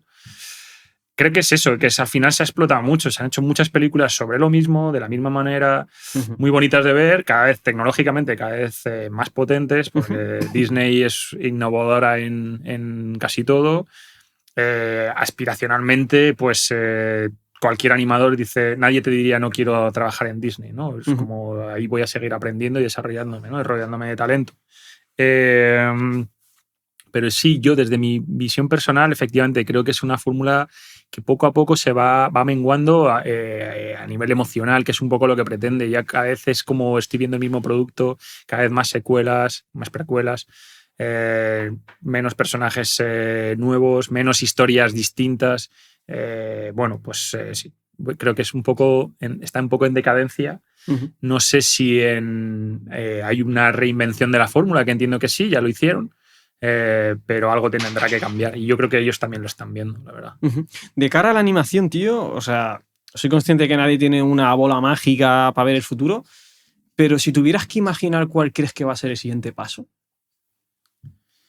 La IA. ¿Y cómo, Supongo. ¿Y cómo No crees sé. que puede afectar eso a tu campo? ¿Que automatice procesos más o no sé? Espero que sí, la verdad. Yo creo que ahí entra un poco la responsabilidad de todos. Está la IA generativa. La IA en general a mí me asusta un poco porque me da la sensación de que estamos perdiendo el control. Ya oigo gente diciendo, oye, tío, esto ya. La IA está empezando a pensar por sí misma y ya no entendemos qué está diciendo, ¿no? Desde mi perspectiva, esa IA generativa, ¿no? Ya veo, el otro día vi un vídeo de lo nuevo que saca Google. Visualmente es impactante, ya te puedes hacer casi una peli, ¿no? Desde ahí. Es verdad que yo siempre veía como incoherencias, ¿no? Entre personajes, nunca es el mismo personaje, no sé cómo está eso ahora, pero sí que tengo un colega que está muy metido ahí y debato bastante con él, Javi de la Chica, que está haciendo cortos en IA y tal, y veo las fallas, ¿no? de esto. Para alguien que quiere contar historias y tal, lo veo como un buen boceto. Es decir, oye, tío, como una herramienta de creatividad, apoyarte en ella para, oye, tengo una idea, un personaje, una criatura, quiero que se mueva de una manera particular, a ver qué te vomita y de ahí tú coger, ¿no? Claro. Pero ¿qué pasa? Que ahí se pierde un poco la esencia digamos, de lo artístico, ¿no? Y de repente se mete aquel que no tiene talento, de repente se mete en este sector y te dice, mira qué personaje estoy haciendo. Y te saca lo que le ha sacado la IA y él se lo atribuye como, hey, esto es mío, es mi trabajo. Heavy. Hay mucha gente que se califica como creativo de IA o desarrollador artístico de IA. Como, tío, hay algo ahí que no casa, ¿no? Porque la IA encima bebe de lo que ya existe, claro. ¿no? Es como. Entonces hay mucha polémica. Pero yo creo que para optimizar procesos, para agilizarlos, para esas partes como menos artísticas, menos creativas, que son más tediosas, eso, para hacerlas más rápido, yo creo que sí que llegará y que está llegando, vamos. Por entrar ya al último bloque, que es un bloque así como más de filosofía del arte, por así decirlo, ¿consideras que un animador es un artista? Sí, por supuesto. ¿Y qué es para ti el arte? Hostia. Pues, tío, es. Una gran pregunta, ¿eh? Ya es. Pues te diría que es una manera de contar algo y de transmitir algo. Ya no es, como decíamos antes, ¿no? No es puedes mover o puedes animar.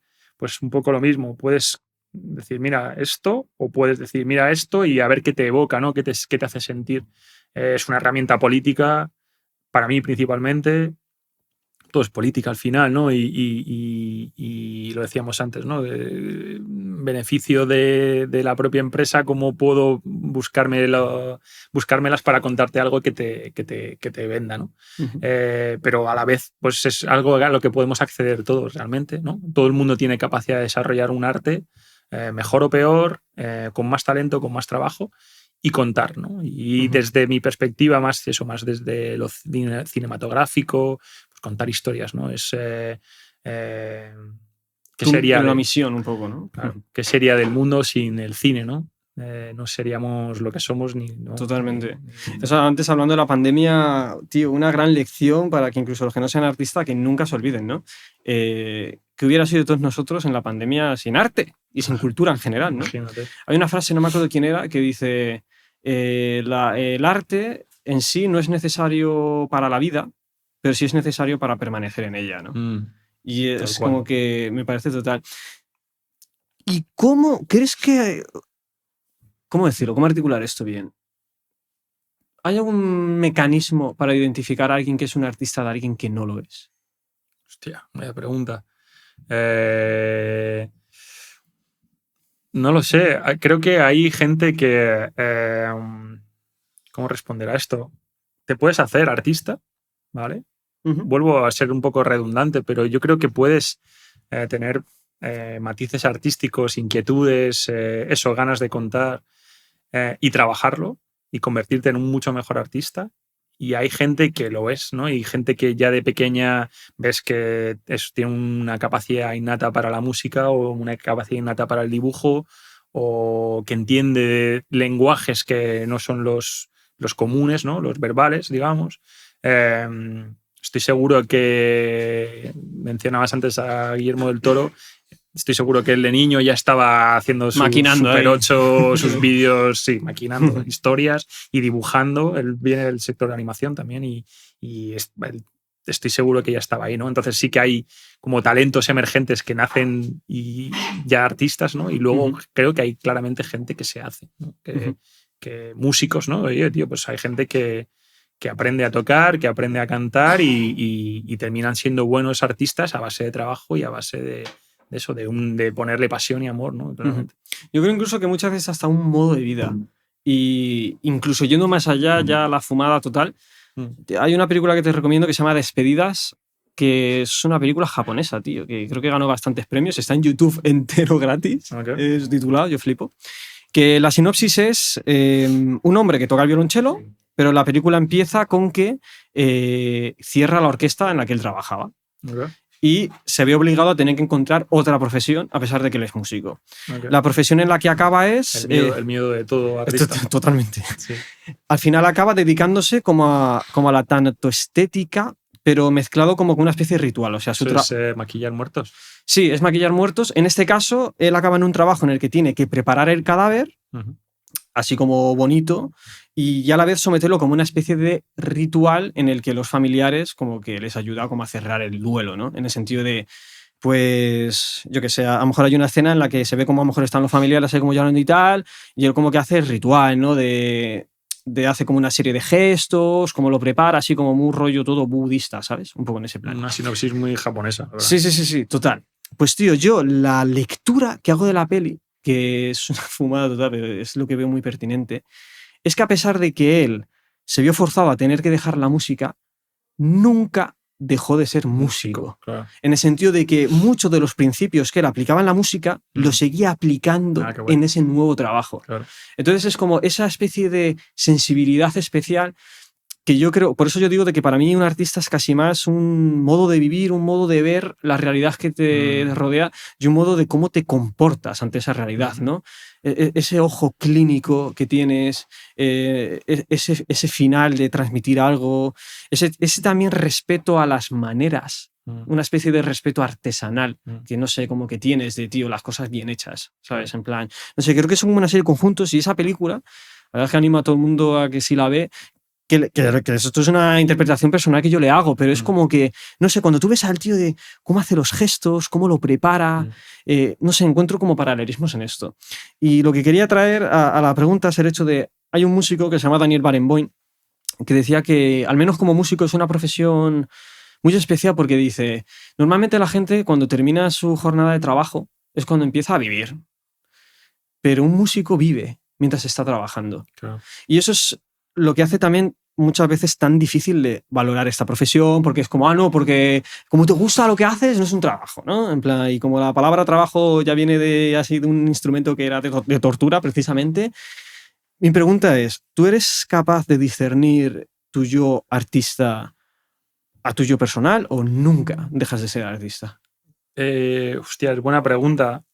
Creo que no sé diferenciarlo, pero porque lo vivo de manera natural. Por ejemplo, mi profesión es muy de observar, ¿no? De estudiar, interiorizar pues, mecánicas del cuerpo, comportamientos, reacciones, expresiones, cosas que te vas metiendo en tu mochila y que luego cuando te estás animando un plano, tiras, ¿no? Ese recurso, sacas la herramienta y la metes en tu plano.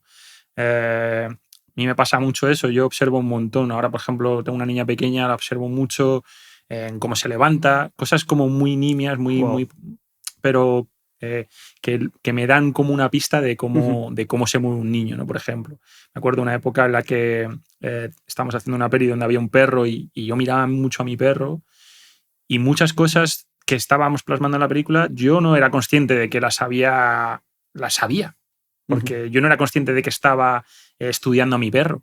Era simplemente que yo de manera natural observo al perro, ¿no? Y observo cómo se comporta, cómo se sienta, qué hace con la cabeza cuando no sé. Claro. Entonces sí que creo que es algo intrínseco que interiorizas porque te dedicas a ello. También creo que en mi caso es algo que he hecho siempre, ¿no? Mis amigos siempre me lo han dicho, joder, ¿cómo se nota que eres animador? ¿No? Pues no sé exactamente por qué lo dicen, pero lo dicen, algo haré yo o mi comportamiento que lo transmite, ¿no? Entonces, creo que sí que hay mucho de eso. Tienes que llevarlo aquí dentro para luego expresarlo, ¿no? De la manera que lo hagas. Sin duda. Claro, esto que dices, tío, también me vienen como muchos paralelismos, sobre todo con la música y tal. Lo típico de que a lo mejor ya una vez te voy en el metro y te fijas, únicamente te concentras y ves como el plano sonoro, ¿no? Por así decirlo, oyes la armonía de la ciudad, como todos los sonidos, como ¡buah!, ¿no? Qué guay. Claro, esto que tú me dices, como que de algún modo me resuena, ¿no? De que, claro, tú ves. Yo en el metro me siento y miro a la peña cómo se ha sentado. Un ejercicio muy guay, que esto para animadores, es cuando vayas a un restaurante, a un bar, fíjate en la peña para entender sus relaciones, ¿no? Piensas, vale, esos son pareja, Claro, su lenguaje son corporal, amigos, ¿no? Wow. se acaban de conocer, son amigos de toda la vida, se odian, se quieren, todo eso, observándoles, no te hace falta que te digan absolutamente nada para entenderlo. Es como si hay una especie de pegamento en común entre todos los artistas. Fíjate, yo cuando estaba en la carrera tenía una asignatura que se llamaba Música y otras artes y el curso empezó con un concepto, ¿no? Que es el que se llama la hermandad de musas, ¿no? Que dicen que es como toda utopía que tiene todo el artista, o al menos los que han chocado con este tema, es el hecho de ojalá se inventara una universidad de las artes en el que todas puedan como convivir al mismo tiempo. Porque, tío, me molaría ir a una universidad en la que, tío, pues hay actores y hay un animador y hay un... ¿Sabes? Porque creo que al final todo tal. Y creo que sí hay un pegamento común entre todos los artistas. Es que como que todo artista de algún modo es como testigo confeso de la realidad, ¿no? Porque, claro, con lo que tú me dices, al final la animación no deja de ser, desde una perspectiva personal, claro, pero una imitación, de algún modo, de lo que es la realidad en sí mismo, ¿no? Claro, sí. Aunque a ver, eso no quita que obviamente hay arte rupturista que pretende todo lo contrario, ¿no? Pues claro, el manejo lo abstracto, por ejemplo, y tal. Una animación un poco más convencional, sí. Pero, hostias, es como... Me vienen frases, ¿no? Como cuando te dicen el cielo es el lienzo de Dios, ¿no? En plan de que para inspirarte, o sea, ves el cielo... Tenía un profesor, tío, de piano, pero que era súper friki de la pintura. Eso me parece también artísticamente muy necesario. Había un músico que se llamaba Liszt, que decía que un músico es un intelectual y que todo intelectual está forzado a tener una disciplina secundaria, decía él, ¿no? Del estilo de, tú eres músico, pero compagínalo con o eres matemático, o eres filósofo, o eres pintor, o lo que sea, ¿no? Y en este caso mi profesor, tío, era súper friki de la pintura y pintaba cuadros. Y me acuerdo que yo a veces cuando andaba por ahí, por la calle, cosas así... profesor de música. Sí, era mi profesor de piano y también pintaba y tal. Y, tío, ibas con él por la calle y te decía, Dios, mira qué verde ese árbol... ¿Sabes? Es como que para él la realidad era como... Tomaba LSD.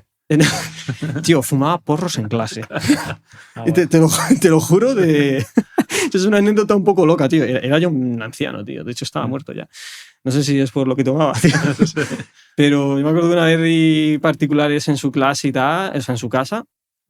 Y, tío, nunca se me olvidará, tío. Estoy en su casa, tío. Tenía ya mucha confi, porque tú en la música, como que tu profesor de instrumento es casi como tu tutor, ¿sabes? O sea, casi como un segundo padre y tal. Y claro, a mí ya me pilló ahí siendo adolescente. Y me acuerdo, tío, que me dice, oye, ¿te importa que me eche uno, tal? Imagínate que te digas un señor de 60 y pico años, ¿te importa que me eche uno? Y yo, ¿qué dices? Soy un porro... En su casa. En su casa, un porro de marihuana, tal. Y a ver, tío, está en su casa, ¿no? ¿Quién soy yo para...? Claro. Y, tío, súper loco, ¿no? Claro, pavo, sí que me confesó que de joven se metió el SD y de todo, ¿sabes? Claro. Pero yo qué sé, tío, tenía muchas frases memorables que ahora... Hay una clara relación entre el LSD y la pintura, ¿no? Sí. O, tío, me decía cosas como... no puedes ser buen músico si no te das paseos conscientes.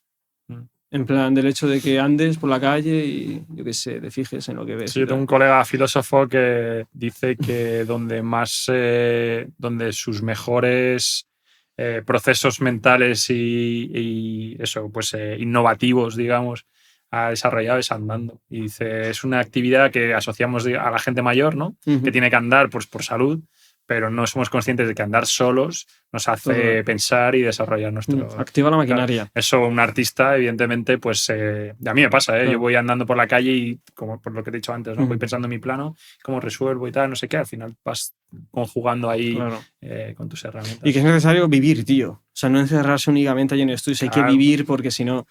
Ya por ir cerrando la entrevista, 2 últimas preguntas.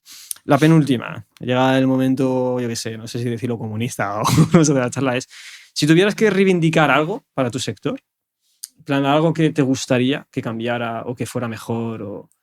Pues mira, en la industria en España quizás un convenio regulador que no tenemos, que digamos que nos sitúe, ¿no? en un contexto, porque ahora mismo no lo tenemos y pues no nos da las herramientas que tenemos que tener todos los trabajadores.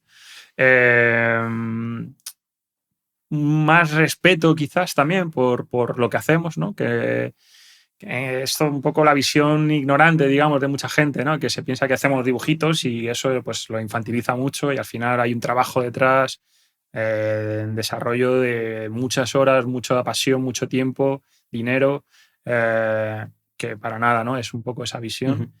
Y más oportunidades también, ¿no? Que al final la gente joven con ganas y con eso, con algo que enseñar, ¿no? Y que mostrar, claro, tenga la oportunidad de hacerlo, ¿no? Que al final está jodido, ¿no? Para todo el mundo, ¿no? Y ahí también meto un poco, y que no quede como lo que decíamos antes, que no quede woke, pero que también se intente empujar más la presencia de mujeres, ¿no?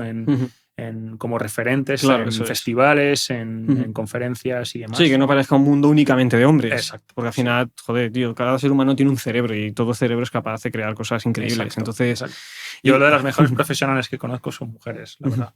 Muchas de ellas, sí. Yo sobre todo, y yo insisto en el hecho de que, tío, ojalá España, ahora que hay un ambiente tan potente de la animación en España y que encima hay como pruebas sólidas de decir, tío, ha salido esta puta serie que es la hostia, tío, vamos a convertirlo en patrimonio al uso, tío, ¿sabes? O sea, que no dé vergüenza hablar de esto y que todo lo contrario, que se potencie, en plan de, joder, ya que casi por magia infusa, un milagro, lo que sea, tío, ha salido un panorama de artistas en X sitio, ha coincidido que es en tu país, coño, potencialo, cojones. Claro. Y encima más en un país en el que, fíjate, en la música, quitando el Renacimiento y tal, estoy hablando de la música clásica y tal, es como que España es un país como que se ha centrado más en la literatura, la pintura, ¿no? Que le ha dado como más auge. Pero, tío, la animación de esto, de algún modo, la veo hija sobre todo ese arte clásico, ¿no? Claro. Entonces, tío, tiene sentido también que se impulse, ¿no? Yo creo que está en proceso por intereses también, pero es llamativo, por ejemplo, que hace poco estábamos en un festival en Gran Canaria, que es donde vivo yo y donde está el estudio, y mucha gente no sabía que había un estudio en Gran Canaria. Total. Claro, entonces como, tío, hay algo ahí que falla, ¿no? Entonces, el marketing, que la peña mete pasta, ¿no? Las instituciones, ¿por qué no dice, hey, esta serie, por qué no se sabe, ¿no? Que esta serie que ha sido tan reconocida, ¿no? Y tan premiada también, también se hace aquí, ¿no? Y también hay talento aquí. Eso no... Total, sí, flipo mucho, tío. Y ya la última pregunta, aunque no te quiero meter en ningún compromiso, ¿eh? Pero yo qué sé, tío, ¿hay alguna exclusiva, algo que para los fans de Arcane nos podáis decir de, no sé, ¿se viene algo? ¿No se viene? No te puedo contar absolutamente. Vale. Bueno, estaremos atentos a las noticias. Sí. Pues nada, Jordi, tío, ha sido un placer enorme. Muchas gracias por invitarme. Estás invitadísimo, tío, a volver a venir aquí, ya que sigamos friqueando con todas estas cosas. Yo como fan... Cuando hagamos la próxima que te reviente el cerebro... Que sea porque haya... Fíjate que a mí me ha parecido leer por ahí, que no sé si será una leyenda, ¿no? De que quieren sacar algo, pero como centrar ya en otros personajes, como alguna especie de secuela o algo así, no sé. Pero desde luego que, tío, os deseo Estás intentando sacármela al final. Estoy ahí la estrategia. No, pero de verdad, tío, que deseo que sigáis haciendo lo que estáis haciendo, porque no lo digo ni de broma y te puedes ver otras entrevistas que yo realmente le chupo el culo a nadie, pero lo digo sinceramente, tío, creo que lo que estáis haciendo está haciendo historia, sinceramente, al 100%. Vale. Y de hecho es que a mi piba lo primero que le dije cuando terminé la serie fue, me parece que se han follado los japoneses. y mira que soy súper friki de eso. Francia se ha follado a Japón. O sea que... Hostia, las palmas, hombre. No, fíjate, tío, eso es curioso, ¿eh? Muchas veces que se genera esa especie de rivalidad de no, Francia, España y tal, pero qué curioso, aquí trabajando mano a mano. No, sí.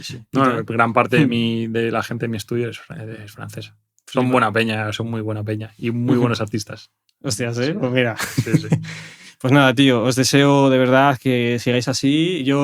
Vamos, o sea, voy a estar pendiente de todo lo que saquéis porque me habéis dado recuerdos muy bonitos, tío, con Arcane, de verdad. Qué guay. Gracias. Y a todos vosotros, todos los que habéis llegado hasta aquí, no os olvidéis de dar a like, dejarnos un comentario, compartirlo porque nos ayuda muchísimo. Chao. Chao.